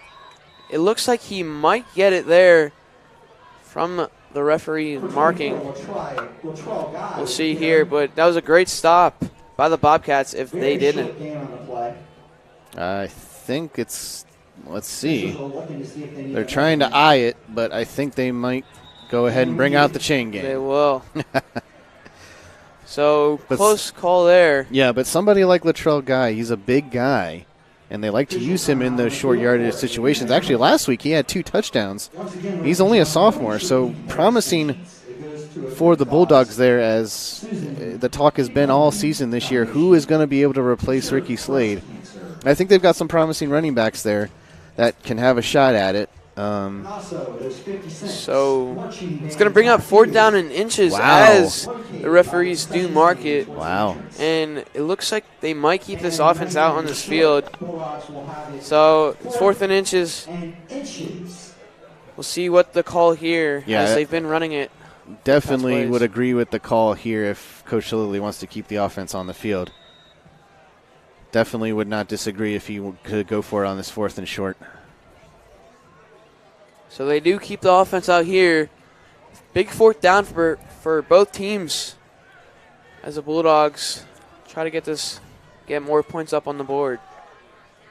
Copeland takes the snap, handoff to Chenault, and he does get the 1st down for the Bulldogs. So that gets into the 15-yard line. So 1st down for the Bulldogs. Bobcats do not stop them there. Yeah, great job by the Bulldogs there. And as soon as Chenault got that ball, he just went right for that 1st down marker, and he just ran for it immediately, and he definitely did a nice job there making sure he got that 1st down. Bulldogs driving down the field here, looking to get a touchdown here on the scoreboard. 1st and 10 Bulldogs from the Bobcats. Receivers on both sides. Yeah, watch the single coverage here with Saunders there. He's going his way.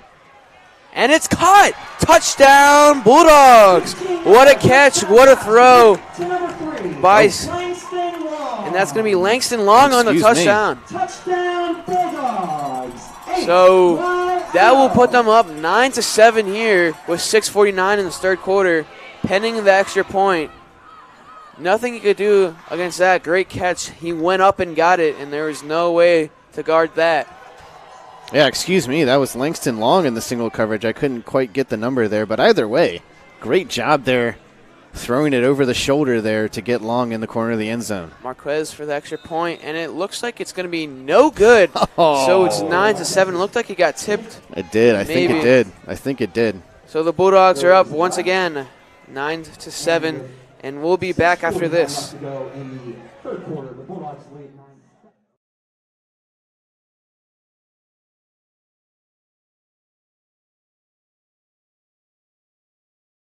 This week's game is brought to you by Inside Nova Prince William. Don't miss out on the best coverage of local high school football, along with other news, features, and events from across Prince William County. Subscribe today to Prince William's only locally based weekly newspaper, Inside Nova Prince William. Home delivery subscriptions are only $39 a year or just 75 cents an issue. Subscribe online at InsideNova.com/subscribe. And look for coverage of tonight's game in next week's Inside Nova newspaper. And welcome back to Hylton High School as Hylton leads 9-7 with 6:49 left in this game as they get ready to kick off to the Bobcats. So the last possession for the Bobcats didn't go the way they wanted. 4 and out, trying to establish the run game like they did in the 2nd quarter, but just couldn't get it going. So Marquez back for the kickoff for the Bulldogs. And here's the kick. It's a line drive down the middle of the field. And it's going to be offsides It looks like it, yep. for the Bulldogs. So both teams getting offsides on Yeah. kickoffs. So I'll push them back to the 35-yard line and re-kick. Yeah, it'll be interesting to see how the Bobcats respond here From their own 35-yard line. to the touchdown by the Bulldogs here, as they were leading 7-3, now down by 2. So technically a field goal could at least get them in the lead, but obviously a touchdown would be much more helpful to them, especially the way this game's been going. Yeah, I think the Bobcat defense needs to adapt to the pace of the Bulldogs, as they did change it from the first half to the second half. So here's the kick once again, a line drive down the right side of the field, fielded at the 10. Looked like he bobbled it. He tries to go up to the middle. Seen some big runs by him, and that's going to be down at the 33. And that was Finizzi there on the kickoff. So the Bobcats once again start the drive at the 33-yard line, as we do got players hurt both on the Bulldogs. Not sure if it was knee-to-knee contact. Yeah, they're definitely going to take a look at him. 2 Bulldogs down. And I don't know if maybe during the kickoff they kind of ran into each other. That's always possible on those kickoffs, especially in that pile where they start getting together and hitting each other. So hopefully everybody's okay down there. It's a cold night, so it does hurt a little bit more when you get hurt. And we'll take a break at Hylton.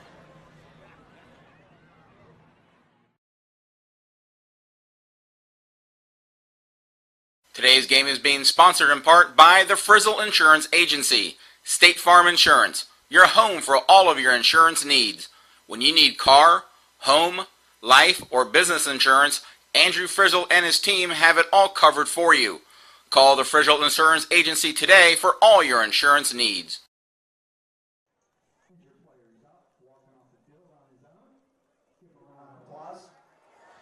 And welcome back to Woodbridge, Virginia.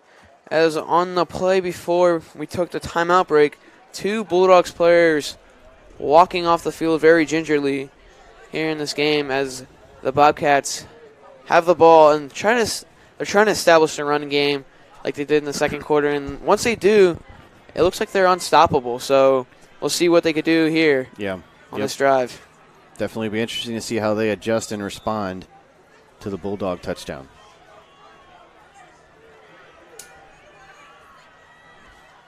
Canesta takes the ball, handoff to Finizzi, and that looks like it's going to be good for a first down. They will mark it correctly. So first play, 10 yards by Finizzi. He's the leading rusher for the Bobcats and maybe in this game overall. So it's going to be second down and about inches, as Battlefield lines up pretty quickly here. Yeah, and they're starting to get kind of back to the line quickly, too, in this second half, so we'll see if that helps them. Another handoff to Finizzi. Tries to bounce it out to the left side, but that's good for a first down for the Bobcats as they roll down this field, inching the 50-yard line and getting into the Bulldog zone. Yeah, Finizzi has definitely been the workhorse tonight for the Bobcats. Usually him and McCarthy kind of split the carries, 50-50 most games so far this season, but Finizzi's definitely been the man of the night for the Bobcats, and we can see why. I mean, he's very explosive, especially on that touchdown run, so it doesn't surprise me here that he's been carrying most of the load throughout this game. Canestra has 2 receivers to his right with Finizzi in the back, and it's going to be another handoff. Tries to break free of the defensive line, which he does for a gain of 4. So second down and 6 for the Bobcats, as they've been running the ball here with 5:30 left in this game, as the Bulldogs do lead the Bobcats 9-7. Gain of 3 on the play brings up 2nd and 7 for Battlefield. So the official marking is 2nd and 7 for the Bobcats as they line up once again. Same formation as they were on the last 3 plays. This time it's a handoff to Finizzi. Bounces out to the right side. Has some room to work with. and looks like he's going to be short of the first down, maybe 2 or 3 yards short, but great run to the outside by Finenzi. Yeah, he found some room to the outside and definitely was trying to get to that first down marker. It's going to be close. He was pushed out of bounds. But the thing I've been noticing here is that the Bulldog defense is definitely not. They're packing that box. They are packing that line box, and they are definitely playing the run 100%. And so if the Bobcats want to switch up their play calling just a tad, they might be able to find some open field in the passing game. So big third down for both teams. As it's another handoff, and he gets the first down here. So the Bobcats keep this drive rolling at the 42-yard line. But it's exactly what I was talking about. Zelenowski was wide. Nobody was even – they didn't have a man on him over here on this left-hand side. Nobody was on him, and you could see him trying to signal and wave to his quarterback, Canestra, saying, look, there's nobody on me. Pass me the ball. And they still decided to run it, although it did result in a first down. So maybe they'll switch up the play calling here. I mean, if I were them, I definitely would try and do something here. Obviously, the Bulldogs are concerned with the pass right now. So once again, it's going to be a pass this time. He's rolling to his left, has the man deep, and it's caught. Can he get to the touchdown? No, but it's inside the 5-yard line.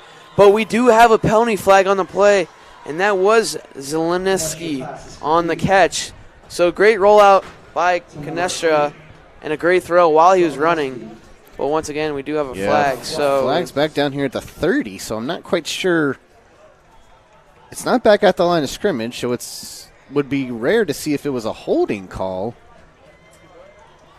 So it looks like it's going to be on the Bulldogs, and that's a costly penalty. Wow. So defensive holding, yep. They might decline it because Yeah, they are inside the did 5-yard decline it. line. Yep, so great position to score and get the lead back here. And just like that, what did we say on the previous play? Pass the ball, and you'll see some open room, and that's exactly what he got. Zelinski with the one-on-one coverage right down the field, and if he had broken that tackle, it would have been 6 points for the Bobcats. So there's your example right there, what happens if you do decide to give the pass a go there. So looks like the Bobcats are going to line up with their big man on the front line here as they do pack it up. And it's going to be Finenzi in for the end zone. Touchdown, Bobcats. Finenzi on the 3-yard carry there. And that's going to put them up 13-9, pending the field goal here with 4 minutes, just over 4 minutes left in this game, or in the third quarter. So that is exactly what the Bobcats needed right there. Good job. They did some passing plays, opened up the run game for them a little bit, and 6 points on the board there for the Bobcats. Great job by Finizzi there to get in for the score. Ackland kick, it was punt, and it goes right, or blocked, and it goes right back to him, and they will rule it incomplete or whatever. No good. So the score remains 13-9 with 4:08 remaining here at Hylton, and we'll take a timeout too. We'll be back after this.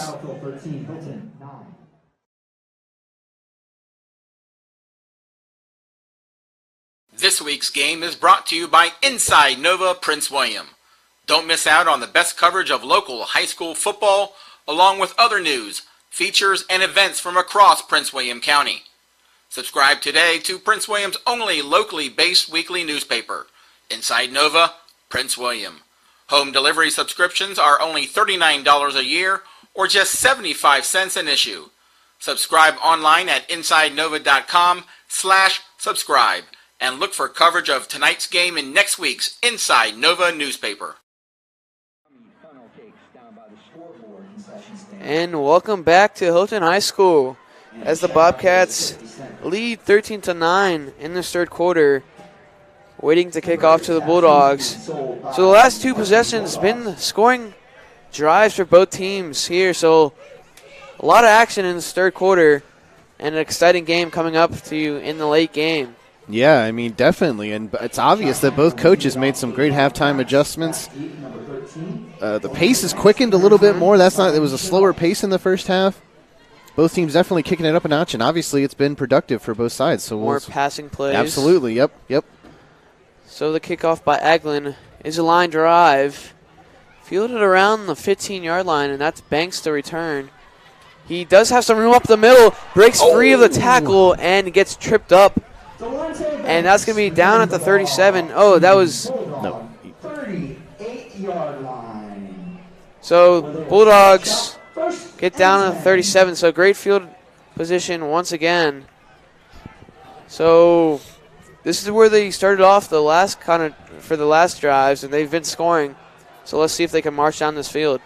Yeah, I was just noticing that the stop by the Bobcats on that special teams plays was number 7, Ryan Gessner. If it wasn't for him tripping him up, Banks probably was off to the races. Yeah. So, yeah, good job by Gessner there on the special teams there for the Bobcats. Bulldogs line up really quickly here, wasting no time. Copeland tosses out to the running back, and that's Chenault, but he gets stopped in the backfield, and there is a penalty flag on the play.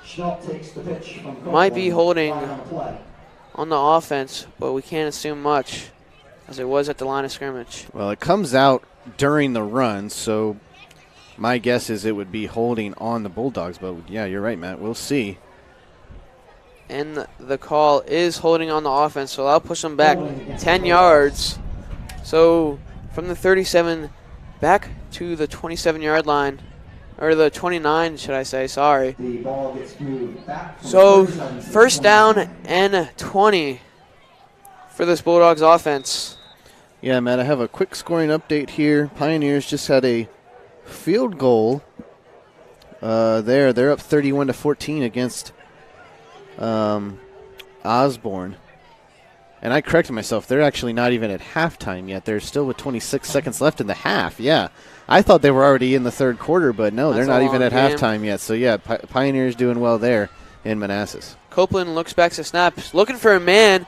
He has it, but it's just overthrown, catching the defense off guard with the pass. And that was intended for the Langston Long there, as he did beat his man off the line of scrimmage, but just overthrown. Yeah, Copeland had 2 receivers there, Long and another receiver that I couldn't quite get the number on. But, yeah, he had 2 men down. I don't know if he didn't know which one was further ahead, but, yeah, it was definitely overthrown by Copeland. But he had 2 men in single coverage. So second down and 20 here as the Bobcats looking to get off the field with a stop late in the third quarter. Copeland has a receiver both sides. Handoff to the fullback. Nowhere to go with that big defensive line of the Bobcats. Stopping them there for no gain. So third down and 20. Big third down for the Bulldogs coming up. Yeah, and this would be a huge defensive stop for the Bobcats if they're able to get off the field, like you said, Matt. It'd be a good job if they could force the Bulldogs to go 3 and out, get the ball back, and potentially go up even more now. So we'll definitely see what the defense decides to do here. They got to be careful because, like we've seen, the Bulldogs can throw it downfield with Copeland, so we'll see what they do. Same formation for the Bulldogs. Receivers on both sides. Now they're going to send 2 receivers on both sides. Copeland back by himself, looking deep. Rolling to his right. He's going to pass it off. Trying to get to the first down, and that's number 7, Aaron Saunders, on the pickup. So that's going to be a more reasonable fourth down, and they might go for it here, as we've seen earlier in the game. So big gain. It's third down fourth down. Yeah, it's fourth down. So they will bring out the punting unit for the Bulldogs. No risk taken there. Yeah, and you saw Copeland have to scramble there. I think he was trying to look downfield, but really Saunders was his only open option. And it was a good call by him to at least give it to him and try and get the yardage. So Banks out to punt. It's a high punt there. It's going to be... Looked like... Oh, nice Hylton bounce there. Yeah. Looked like Finenzi was trying to fool... Yeah, he was. The Bulldogs. So the Bobcats will start the drive at the 16-yard line. So the score is Bobcats 13, to the home Bulldogs 9 with 1:44 left in the third quarter. So yeah, we'll see what the Bobcats do here on this drive. They've got their work cut out for them already deep in their own territory here. So we've seen the Bobcats on the last drive establish a run game, and it worked out for them well, ending up scoring a touchdown. And they did have that deep running or passing play. Yep. So they go back to the ground here, as it's going to be good for about a yard, and that was Fininzi. So once again, the Bulldogs compact the middle and get the stop there. Gets the ball down to about the 18-yard line. Yeah, we'll see what the Bobcats decide to do here. Obviously, they were able to open up the pass a little bit there. Had that deep pass to Zelenowski that set up the Fininzi touchdown. So they definitely need to keep that dynamic play calling going here on this drive if they want to keep it moving forward. So Canestra back in the shotgun position, fires a screen out to Fininzi, tries to juke out some defenders, and it's going to be good for first down for the Bobcats. Yeah. Yep. As he was going back to the middle of the field. So a different look for the Bobcats as they do a screen pass and pick up the first down to keep this drive alive. Yeah, good job by Canestra there. Moving around with his legs in the pocket to extend the play, and then found the nice screen play to Fininzi to get the first down. So great job there by the Bobcats to keep the drive alive.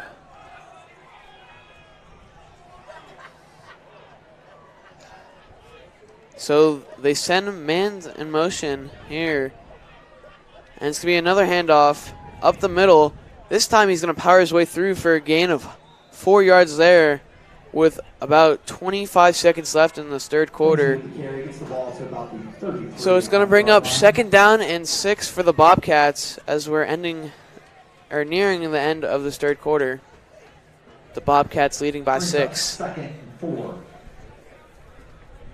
as the clock in the third quarter. So run out. that might be the last play of this quarter.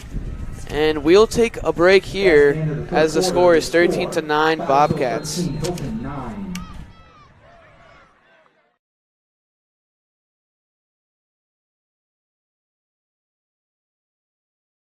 This week's game is brought to you by Inside Nova Prince William. Don't miss out on the best coverage of local high school football, along with other news, features, and events from across Prince William County.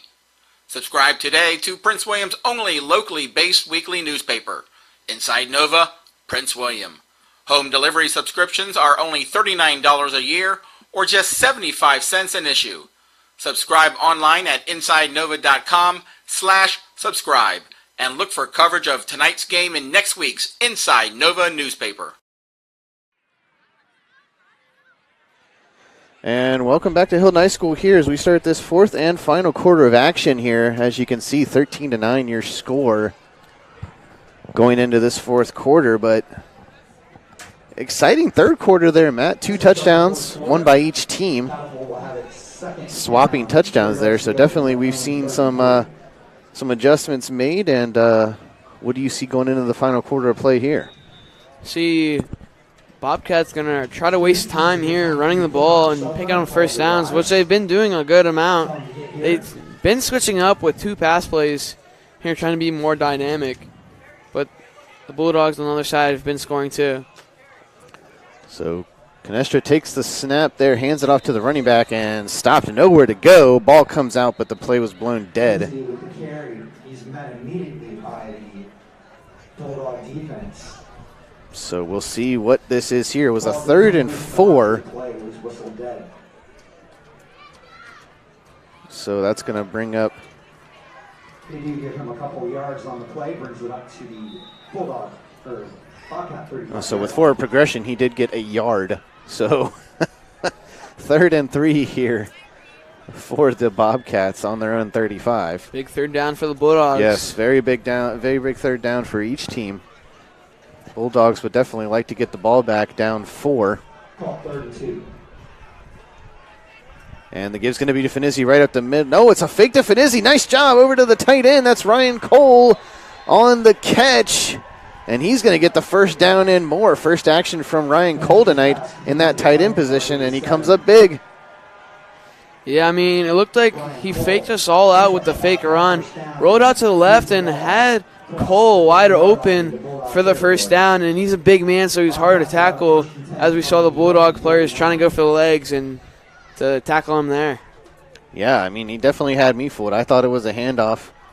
Instead, it was a play-action play to Ryan Cole for the first down and more, so they are in business here, 1st and 10. Canestra takes the snap. Give is up the middle to Finenzi, and this time definitely nowhere to go. Maybe a loss of 1 or 2 on the play. Yeah, that Bulldogs defensive line was all over him in that offense on that play. And it looks like, again, there was a Bobcat player. I don't know if it was Zelenowski again or not, but on this side here, I don't even think one of their receivers was covered. I mean, the Bulldogs have no safeties back deep. Yeah, exactly. So, I mean, if you beat your man at the line of scrimmage, it's a touchdown. Well, and we saw that happen when they set up for the Finizzi run. We saw the big pass play there with no deep help from the Bulldogs. So, nevertheless, 2nd and 11 here for the Bobcats. Canestra goes back to pass here on this play. And it's going to be out to Key, but he can't bring it in. Incomplete. So they'll bring up a long 3rd and 11 here for the Bobcats. So it looked like it was going to be a comeback route, but it was a little bit thrown over. It was over him, so he had to jump for it and just couldn't bring it down. So 3rd down and 11, big 3rd down for the Bulldogs as they try to get a stop and the ball back to put some points up on the board. Yeah, we're right at about 9:51 left to play here in this 4th quarter. So the Bulldogs would definitely like to get a stop here and get the ball back with plenty of time to try and go up in this game. Canestra under center. He'll take the snap. Play fake to Finizzi. Looking downfield. He's got a man. Flag is out in the secondary. Incomplete, though. We'll see what the flag is on. It may be holding. Well, there's two flags out. One back down towards the line, more towards the line of scrimmage. One in the secondary. So this could be offsetting, but it could be. We'll see. Might not, as Battlefield is moving up. Conference in the middle of the field with the refs to sort out these calls. And for now, the Bobcats will stay put. But definitely one of the flags is going to have to be during the passing play because it was thrown in the secondary. So we'll get the official calls here. Defensive holding declined. Pass interference. Defense will be accepted because that's the better penalty to accept. So that'll push them for the first down. First down, yep. At the 35-yard line of the Bulldogs. So not what the Bulldogs wanted on defense, letting up a big 3rd down. Yeah, it was a 3rd and 11, so they definitely are not happy with the mess up there to give the Bobcats the first down, and now they're on the other side of the 50 at the 35 after that penalty. Canestra in the shotgun for the first time tonight. Takes the snap. And the ball's out, but looks like Finizzi was able to jump back on top of it. Saves the turnover there. That would have been the second time yeah. the Bobcats fumbled. Yep. So a good read option by Canestra. Gave it up to Finenzi and just poked the ball loose. Yeah. So 2nd down and about 14. Yeah, long 2nd down here for the Bobcats. 9:10 left to play in this 4th and final quarter of play. Canestra back under center now with Finenzi the single back. The give is to Finenzi up the left side there, looking for that first down marker. Breaks away from one. Flag comes out as he gets close to the first down marker, but a flag on the play, and refs pointing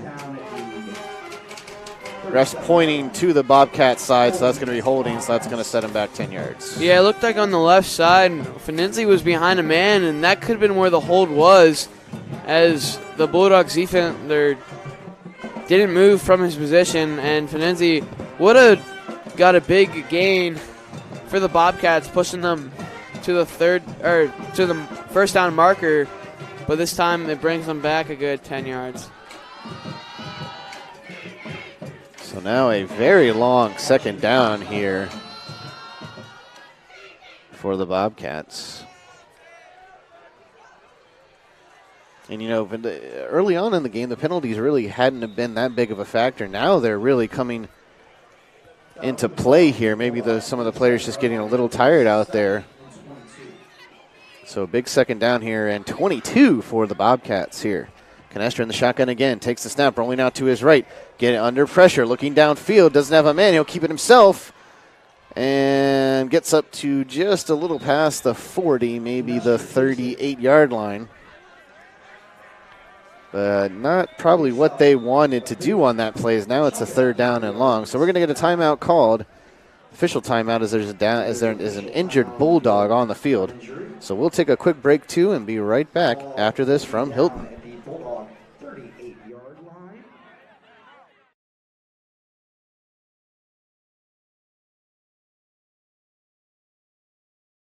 This week's game is brought to you by Inside Nova Prince William. Don't miss out on the best coverage of local high school football, along with other news, features, and events from across Prince William County.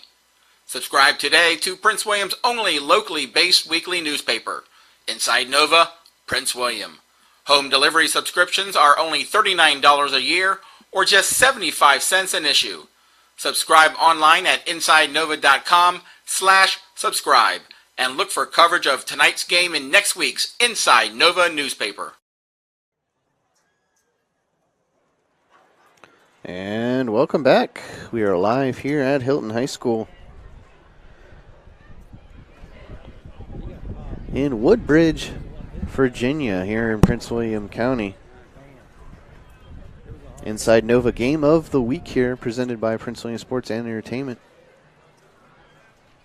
Live and streaming for your viewing pleasure here.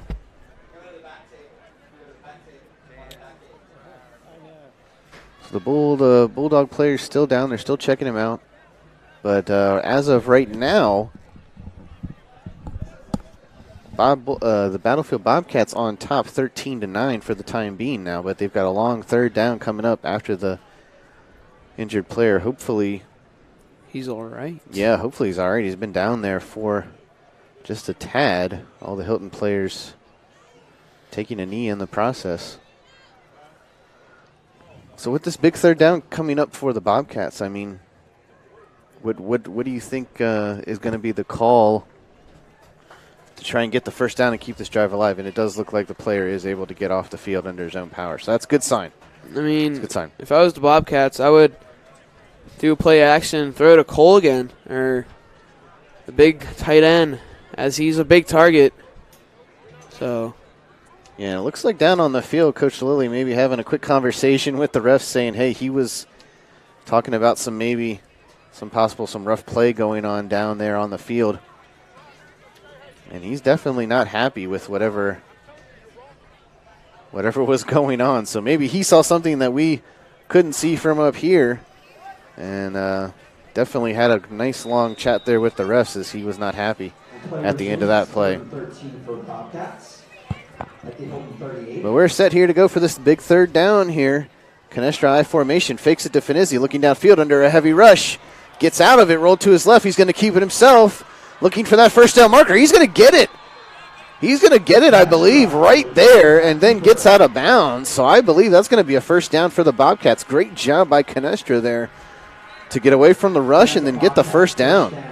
And that's the second play in a row we've seen him run out of the pocket for a good gain. So second and third down have been Canestra running the ball himself and picking up that third down and 14.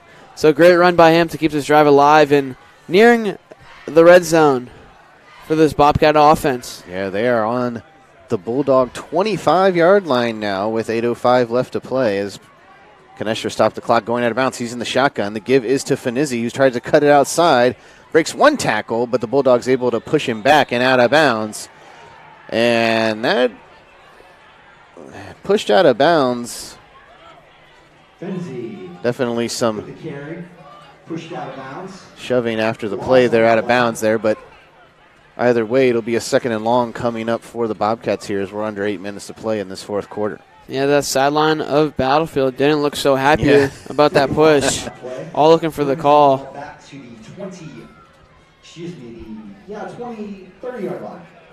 So 2nd down and about 15. So Bulldogs offense makes Fency lose 5 yards on that last play. So I formation here for the Bobcats. Canestra under center, 2 receivers to each side. And direct snap to him. He'll take it, tosses it over the middle to Ryan Cole, who just barrels forward down to the 10-yard line. 1st and goal here for the Bobcats. And there's Ryan Cole again with the big play. Yeah, he's a big target, and it's a hard man to come down or to tackle him. So Bobcats go to him once again for another big gain. So that sets up the nice 1st and goal here for the Bobcats. And they've called Ryan Cole's number twice when they've needed a big play, and he's definitely produced. So no question there that if they wanted to go for him. Looks like a timeout here by the Bobcats. We'll take one too and be right back for more action from Hylton.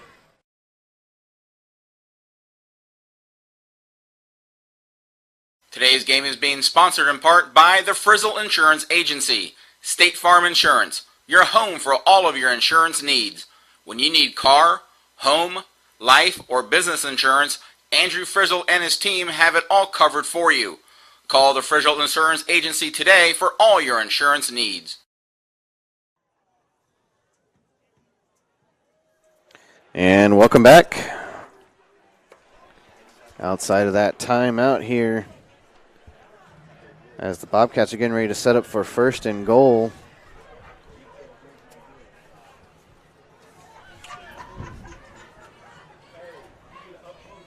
So the last play was to the tight end, Ryan Cole, for a good gain. They're pushing them inside the 10-yard line. And if they could get a touchdown here, that might be hard. Yeah. A lot harder for the Bulldogs to come back and make this a game. So exactly what we saw the last time they got set up for a goal line touchdown. They had the nice play, nice passing play to set it up. So we'll see what the Bobcats decide to do here on this 1st and goal. Canestra under center. Jumbo package there, loses the snap, but does pick it up and goes towards the end zone. Gets down close to the end zone, stopped just short. And there's a flag that comes out at the end of the play. It looks like some extracurricular activity there. And we'll see if it was Canestra. Picks it up, takes it down to about the 2-yard line, and there's a flag after. And that would not be good for the Bobcats if the call is on them, but I do believe it might be on the Bulldogs. We'll see. They're talking about it. Bobcats already getting lined up for their, or look like they were about to get lined up for their next play. So if it doesn't go against the Bobcats, they will be down at the 2-yard line. Yeah. So it looks like it is going to be on the Bobcats. They're marching them back right now. I think it's going to be on Canestra.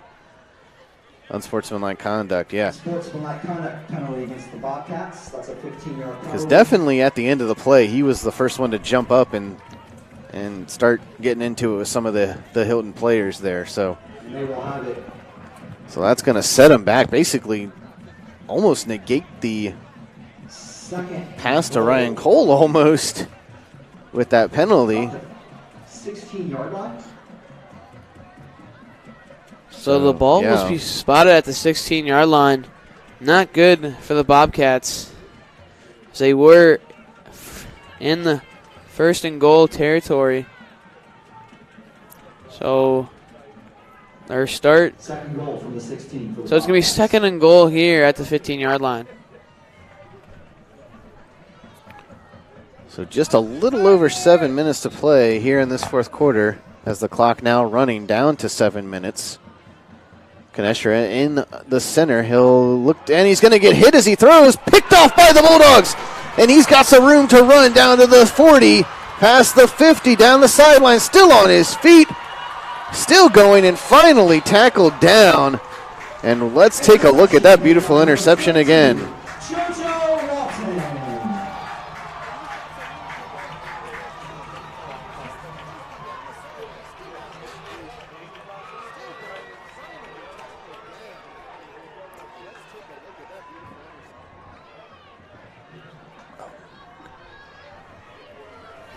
And what an interception there, and that's exactly what the Bulldogs needed. Joseph Walton on the pick and run there. And we were just saying, the penalty there, the unsportsmanlike conduct penalty there on the Bobcats, and then the Bulldogs turn it over just like that. Yeah, I mean, great pressure. He got hit as he threw, so that definitely threw off his passing, or his strength to the pass. And great read by the Bulldogs defense, and a big return to set up the Bulldogs offense at the 29-yard line. So that, we'll see how the Bulldogs can respond to that, as we have a stoppage in play here right off the bat. Penalty against the Bulldogs. And already a penalty on the Bulldogs here. Delay of game. Delay of game, so quick 5-yard penalty there. 1st and 15 now upcoming for the Bulldogs. So like you said, that penalty is a big one. I mean, you already putting a strain on the momentum you just gained from the interception by having a penalty. So we'll see if they can correct things here. Copeland in the shotgun. He'll take the snap. Give is going to be to Chenault. He tries to pop it outside. He does, but then gets tripped up. Minimal gain there, maybe 5 yards on the carry.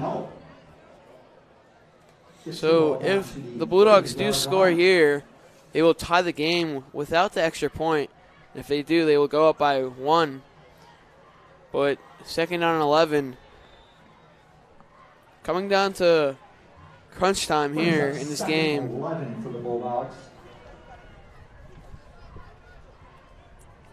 So 2nd and long here for the Bulldogs.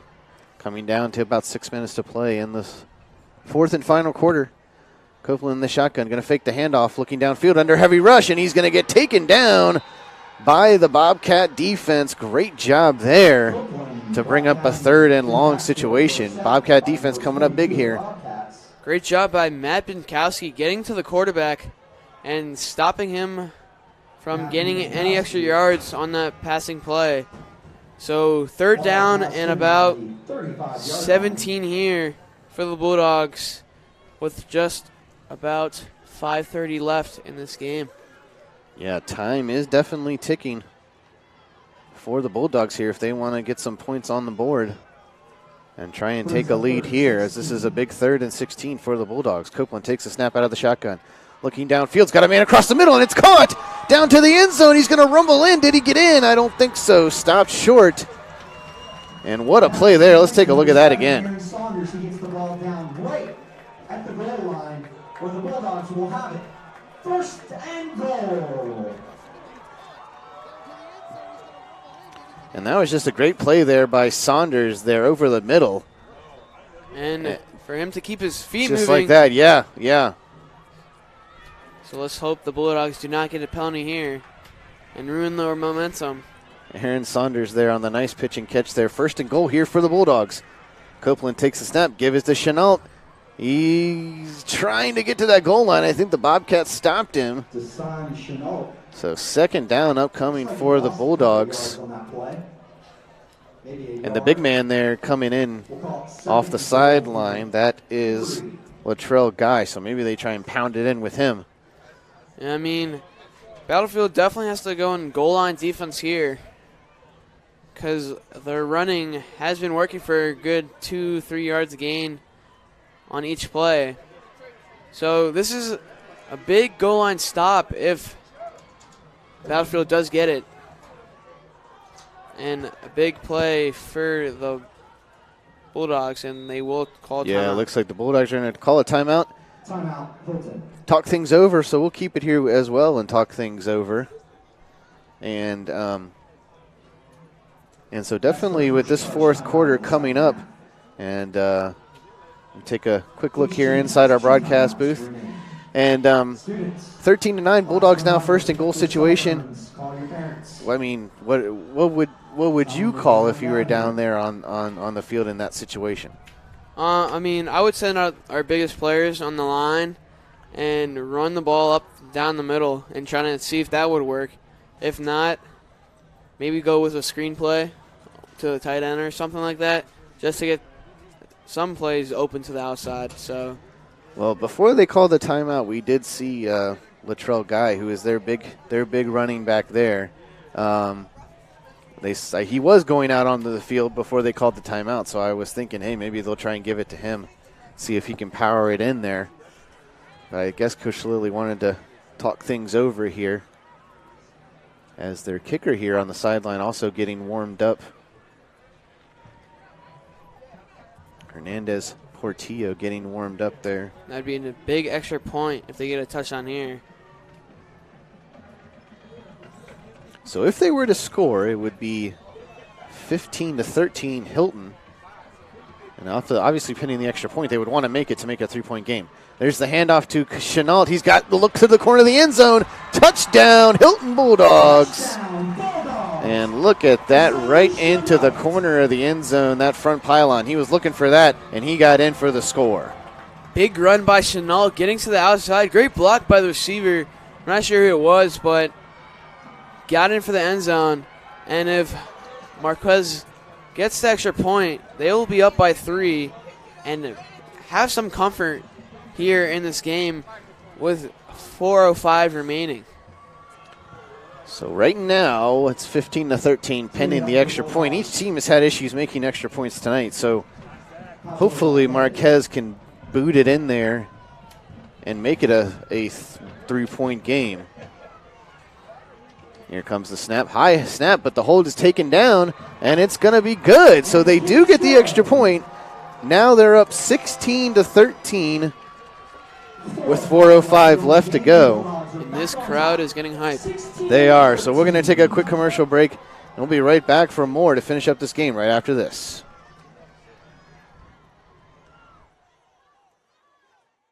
This week's game is brought to you by Inside Nova Prince William. Don't miss out on the best coverage of local high school football, along with other news, features, and events from across Prince William County. Subscribe today to Prince William's only locally based weekly newspaper, Inside Nova Prince William. Home delivery subscriptions are only $39 a year or just 75 cents an issue. Subscribe online at InsideNova.com/subscribe and look for coverage of tonight's game in next week's Inside Nova newspaper. And welcome back to Hylton High School here. The crowd definitely getting pumped up, as you said, Matt, after that touchdown score on this homecoming weekend here for the Bulldogs. And now they're up by 3 with 4:05 left to play. So still plenty of time for the Bobcats to come back here and potentially tie or take the lead. So I think maybe Coach Lilly wanted to take a little bit more time off the clock there, but nonetheless, they get the 6 points and the nice run by Finizzi. Or excuse me, not Finizzi, by Chenault. So there's the kick by the Bulldogs, returned by Finizzi. And he's going to go up the middle there, runs into his own player, ball's loose, and it looks like the Bulldogs have it. And that's going to be fumble recovery. He runs into his own player and fumbles the ball, and the Bulldogs are right on top of it. And wow, just like that, the Bulldogs have a chance to make this lead even bigger. And Battlefield is in shock right now after that play. And as soon as the ball was out, this crowd erupted, and so did the Hylton sideline. They were just ecstatic there to get that fumble recovery, and now we'll see what the Bulldogs want to do. Obviously, waste as much time as they yes, can. that too, but I do feel like they maybe would want to extend this lead just a little bit more. We'll see what they do here. Copeland in the shotgun. Oh, and it's going to be a false start as I saw the offensive line jump a little bit. Flag. Yep, they're already marching him back. So 5-yard penalty there to start things off. So 1st and 15 now. Bring the ball back to the 47, 48-yard line. So that'll set up a long first down here for the Bulldogs. Under 4 minutes to play here. Bulldogs on top by 3, 16-13. As Copeland's in the shotgun, sends a man in motion. He'll take the snap. The give is to Chenault, going right out to the outside. He's got a block. Now he's up to the 30, still on his feet, then finally pushed out of bounds. Almost getting to the 20-yard line, but there is a flag on the play. I think it's going to be a hold again. It's going to be a hold on the Bulldogs. So we'll see. We'll see. The refs are making some hand motions out there from both sides, so we'll see what they call. Another big play called back here. See what the official call is. But I'm not sure. Yeah, they're talking it yeah, over. they are. They're re-talking things. And it's going to be targeting, I think. Again.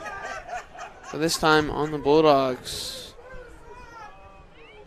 So not sure. Yeah, I'm what is going on. I'm very confused here. Now they start to march off the ball. So instead of 1st and 15, it's going to be a 1st and 20. Or let's see how far they march it off.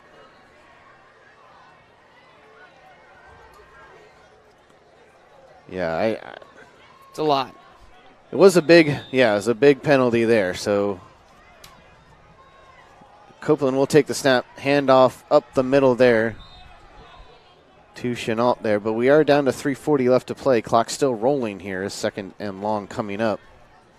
So they are still trying to waste as much time as they can here running the ball, but they are back deep and trying to get that first down. So if they don't get the first down, there still might be time for Battlefield to drive down and maybe get a field goal, and they definitely want a touchdown and win this game. Brings up 2nd and 22. So 2nd and 23 now on the 45-yard line. Give is to Chenault there, trying to cut out to the outside. Cuts through some tackles up to the 50, but going to still be a long 3rd down here with under 3 minutes to play. Yeah, he tried to get some room to the outside and try to cut it back to the middle, but there's really nowhere to go. But he picked up a good 4 yards. It's going to bring up 3rd down and about 19. Brings up 3rd and 16.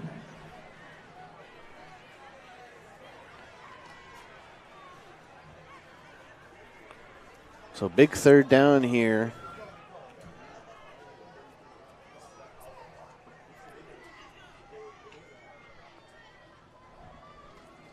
For the Bulldogs there. And to run, just to kind of run out the clock some more. And it might look like it's going to be after the play.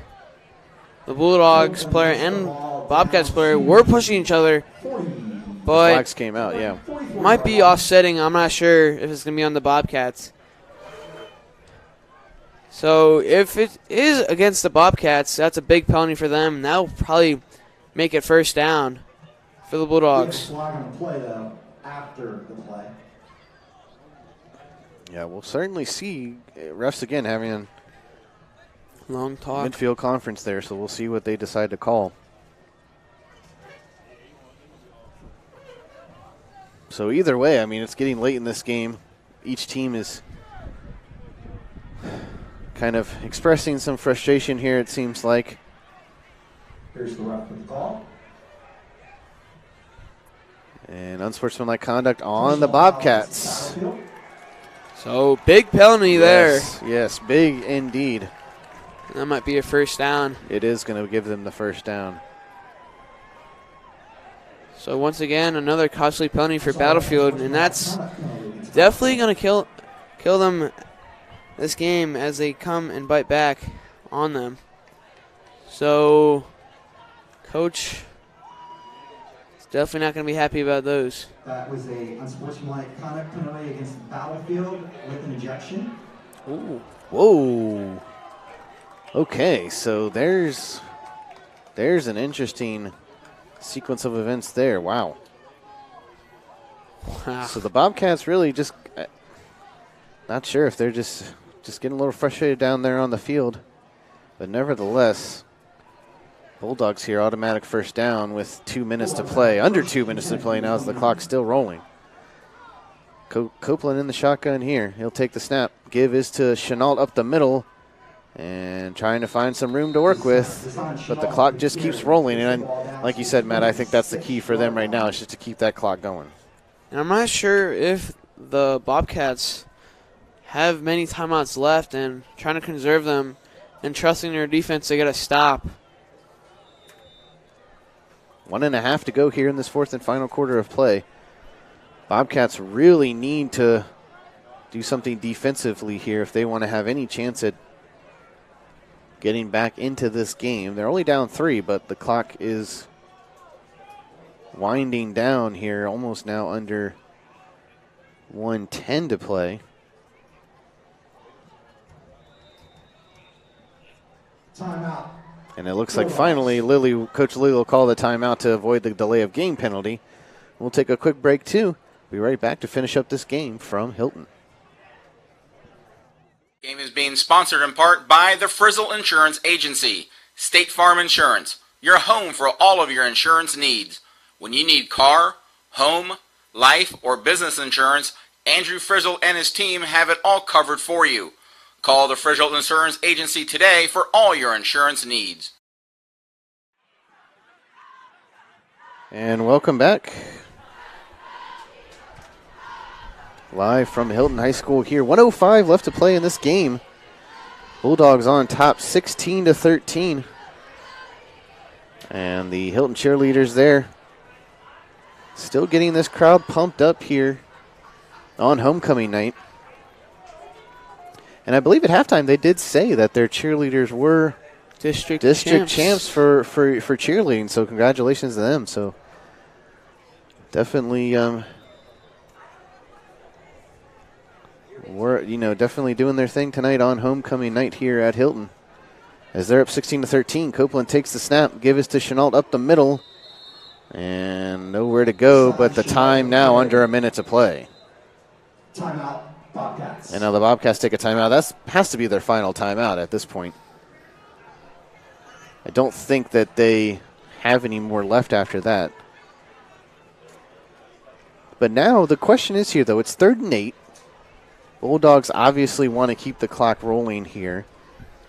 And if I'm correct and the Bobcats don't have any timeouts, I don't think it's any question here. You just run the ball again and keep that clock rolling. I mean, the question is, too, if you don't get the first down, but it's like 4th and 1, do you go for it and try to waste more time on that play? I think so far from what we've seen from the Bulldog offense, I don't think it'll be a question. I don't think it'll be a question as far as if they're going to run the ball or not. I think they are going to run the ball. Mm-hmm. Timeout, Battlefield. Each team has 1 timeout remaining. Okay, so that update there. Each team still has 1 timeout. So Battlefield can still technically stop them here, call a quick timeout, and depending on what the Bulldogs want to do, they could still technically get the ball back with, 30 seconds or so on the clock. So we'll see here as we're out of the timeout now. Copeland takes the snap. The give is to Chenault again up the middle. And more extracurricular activity there after the play. And these two teams are just starting to get at each other here down on the field. The coaches are telling them to calm down.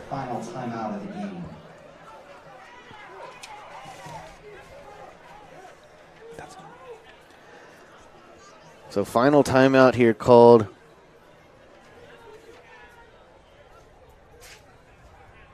by the Bobcats, I believe.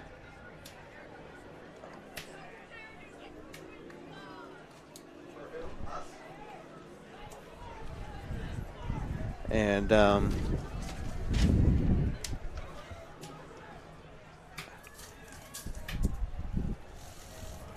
so we'll wait and see here what they decide to do after this timeout. And this wind is really picking up here. Yeah, late in this game, you know, we were able to get kind of out of the weather tonight. No really big breeze earlier, and now it's kind of been kicking up past few minutes here. 10 for the Bulldogs. So 4th and 10 here for the Bulldogs after On the what 30. offense stays on the field. Copeland takes the snap, and the give's going to be to Chenault. It's going to be a turnover on downs. Deshaun Chenault with the carry. Picks up a yard on the play, turnover on downs. So the clock will stop for the turnover on downs for 47 seconds left. Still a good amount of time for the Bobcats to drive down this field. 37 seconds left to go. The Bobcats have the ball, 1st and 10. Maybe on get a field goal. Yeah, we'll see. They're going to have to break out all the stops here. They don't have any timeouts left. Big defensive drive. Let's hear your support. And they're trying to get the crowd pumped up here. Get a defensive stop. So Canestra in the offense comes out, I formation. 2 receivers to his left. Canestra, no choice but to pass the ball, looking downfield. He's got a man across the middle, but incomplete, trying to connect with Hunter Key. Pass incomplete, and there's a flag on the play. Flag back behind the line of scrimmage there. We'll see what the call is. Holding on the Bobcats, so that's going to push him back 5 yards. And that was a strange play call going across the middle. I mean, you have no timeouts left.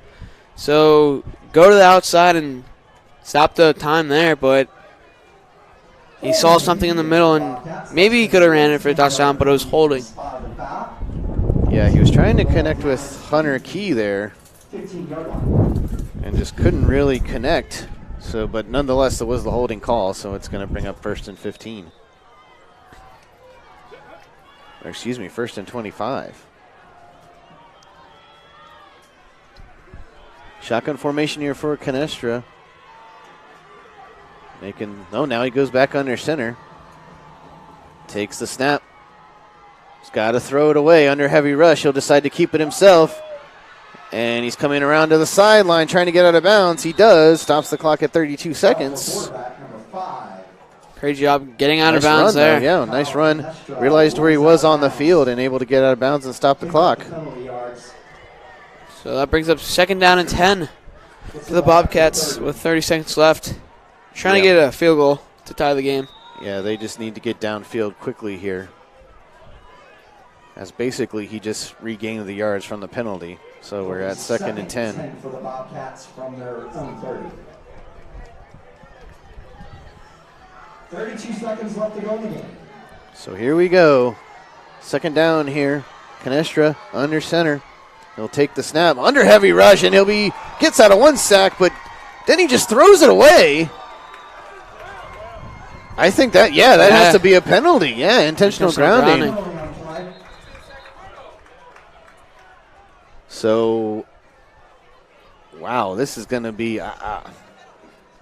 interesting situation here. First of all, intentional grounding usually is a loss of down. Intentional grounding against the Battlefield Bobcats with a loss of down. So it's just going to bring up 3rd down. Penalty will be assessed from the 21-yard line. So they keep on backing up. And if they had any hopes of trying to get down the field at this point, I believe all those are probably gone at this point. The players of the Bulldogs trying to get these fans loud. Yeah, they're starting to celebrate a little bit here, which is understandable. Only 26 seconds That'll left. Make it 3rd down for 3rd down. Still remains 3rd down with the loss of down from the penalty.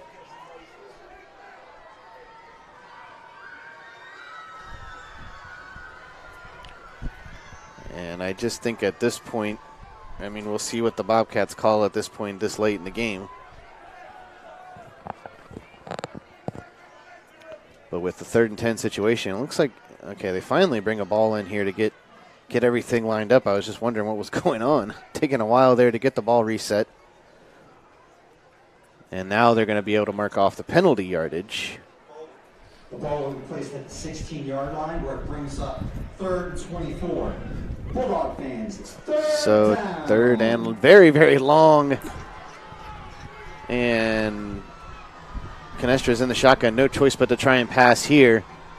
And he's going to just heave it up downfield for a Hail Mary, and it's going to be picked off by the Bulldogs here. And that'll all but end it here for the Bobcats as he gets down and out of bounds at right about the 25-yard line. 13 seconds left, and Canestra's down in the backfield. I don't know if he's hurt or he's just expressing a little bit of emotion there, but he's down. And training staff quickly comes out to check on him. And Kendall Lewis on the interception there for the Bulldogs. So we'll take a quick break here as they assess Canestra there. We'll be back to finish up this game right after this from Hylton. This week's game is brought to you by Inside Nova Prince William. Don't miss out on the best coverage of local high school football, along with other news, features, and events from across Prince William County. Subscribe today to Prince William's only locally based weekly newspaper, Inside Nova Prince William. Home delivery subscriptions are only $39 a year or just 75 cents an issue. Subscribe online at InsideNova.com/subscribe and look for coverage of tonight's game in next week's Inside Nova newspaper. And welcome back there. So Canestra was able to get off the field. Just a little scary there. He was face down on the field there. So he wasn't really moving. So. Yeah, so you don't know really what happened there. Maybe he just got the wind knocked out of him, as he did get hit as he threw the ball there. But nonetheless, it was picked off by the Bulldogs. Kendall Lewis took it down to right around the 25-yard line. They officially set up at the 24, but with 13 seconds left, probably victory formation here for the Bulldogs. Wish they do. As they will down it out and get out of here with a win at home on homecoming night. And that's going to do it there as Copeland takes the knee. So your final score here from Hylton, Bulldogs win 16-13 over the Bobcats. So we're going to take a quick commercial break here, and then when we come back, post-game analysis and interviews on the field with the Hylton players and coach. Be right back after this.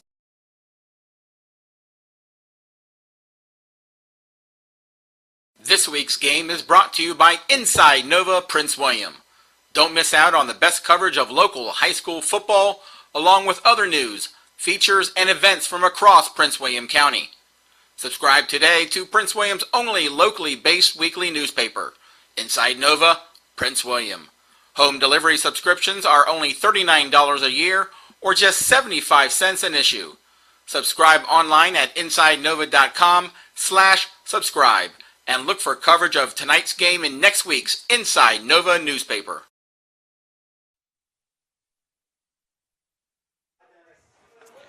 And welcome back here from Hylton High School. And so that is all she wrote, Matt. 16-13 Bulldogs win. An interesting sequence of events there at the end of the game. A lot of penalties, a lot of back and forth. Saw Canestra go down, but either way, the end result is still the same. Bulldogs win 16-13. So your final thoughts on the game? I mean, big penalties that were very costly for Battlefield. As we saw, they got down to the 3-yard line, and then penalty on the offense there backs them up 15 yards. And that the next play led to the interception, big gain, and then that led to the run by Chenault, 3-yard run for the touchdown to put them up 16-13. And yeah, that was pretty much all she wrote. And so some miscues there by the Well, by both teams, really. I mean, there were some interesting miscues tonight by both teams, but Hylton was the one able to capitalize on them the most. And as you said, Chenault was able to get in for his lone score of the night, but also earlier we saw the touchdown pass by Copeland to Langston Long there in the corner of the end zone, which was a nice play, and that got them within 6. Or no, that got them within 4, 13-9. So definitely the halftime adjustments were made. We were talking about in the first half, slow game, running the ball a lot. And then in the second half, both teams kind of came out, switched up the play calling a little bit, and we saw what happened. They both scored touchdowns back-to-back. So, yeah, I mean, back and forth play in the third quarter, like you said, adjustments were made. The pace of the game definitely changed for both teams as Battlefield established their running game, and then Hylton established some passing game there, and then the running game to punch it in to the end zone. So great overall effort by both teams as this game comes to an end in Woodbridge. So hopefully we'll be able to get some post-game interviews down on the field with Joel and some players and maybe even Coach Lilly. I don't know who he's got lined up for us as they're down on the field. But next week we will be back here Big district for Hylton versus Woodbridge, and we know what happens when these two schools get together. Very high-profile matchup back here at Hylton, and that'll be an exciting game for both teams. So we'll be looking forward to bringing you that one live from Hylton again with Inside Nova Game of the Week. And I believe we'll have to wait until Coach Lilly's done with his speech, post-game stuff down there. But we've also got a nice look here at the Hylton Marching Band going to perform for us here post-game. So the Bulldogs improved to 5-3, and so do the Battlefield Bobcats, 5-3 after coming off of this loss. So a little shake-up in the standings there, maybe, depending on the Patriot game, on how that's going. That is true. That is true. But this was technically a non-district game for both teams, so it doesn't affect their standings in their respective districts. But next week definitely will for Hylton and Woodbridge. That'll be a big game. As we actually broadcast the Freedom Woodbridge game last week, and Freedom was able to hand Woodbridge their first loss of the season. As going into that game, Woodbridge was undefeated. So that was a big game there. And as we finish up things here, hopefully very, very soon we'll get some interviews down on the field, as it looks like they break their huddle there, and maybe Joel can catch Coach or the couple Hylton players, and we'll get those interviews for you here in just a second.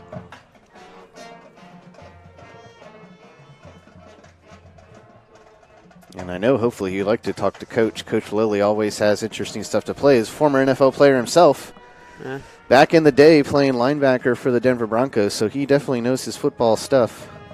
So hopefully maybe Joel can get a quick chat with him.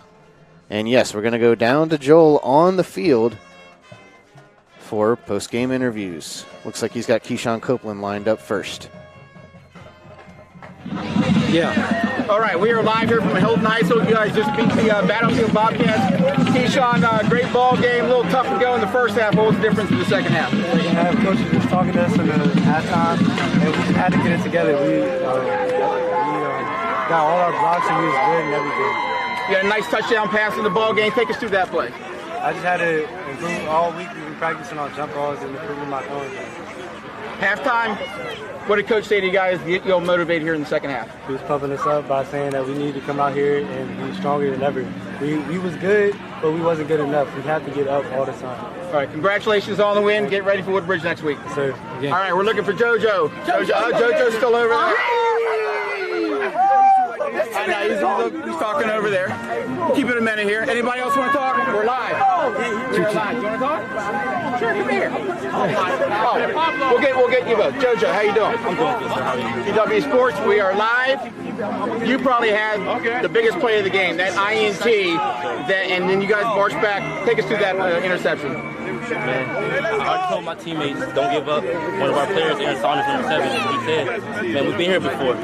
So I just didn't give up, man. I saw the quarterback get sacked, threw it up in the air, and I went and got the ball. Now, not just you, but the defense came up huge in the second half, especially that last stand against Battle here in the last few minutes. Why was the defense so pumped up in the fourth quarter? We knew we'd been there before. We knew if we didn't win this game, we had a possibility that we couldn't be in the playoffs. So we just had that in the back of our minds. And we just Good luck next week against Woodbridge. Thank you, sir. We've got another interview here. I don't know who you are, but talk to us. Talk to us about this game. We played our hearts out tonight. I think we did the best job we could. Next week is Woodbridge. Let's do it, guys. But we did a really good job today. Battlefield did a good job too. But we're family, and families together, especially when we're on the field. Well, Miranda, thanks for that. Good luck next week against Woodbridge. Thank you. Have a great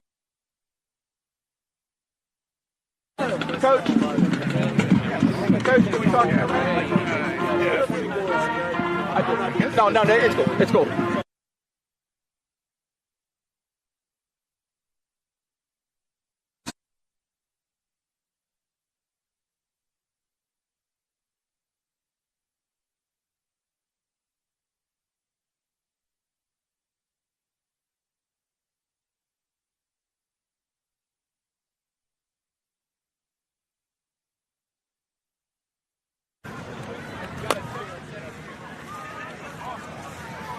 Was it going in and out? Was it going in and out? Down there? No, at all. I mean, a little bit down in that. I think it's just how the sling is in there. I need to figure out a way to keep it safe, put it outside the booth. All right, we're on. We're still on.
They played early. Yeah, they played at 5 o'clock. They won 48-26. That's Palmer? Yeah. Wow. They gave 26 points to Palmer. Good shot.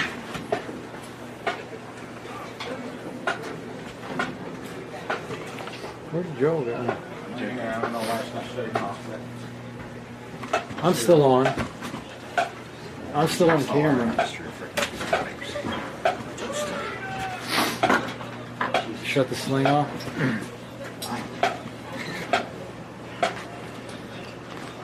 Joe, you got to go back and watch this input recording, man.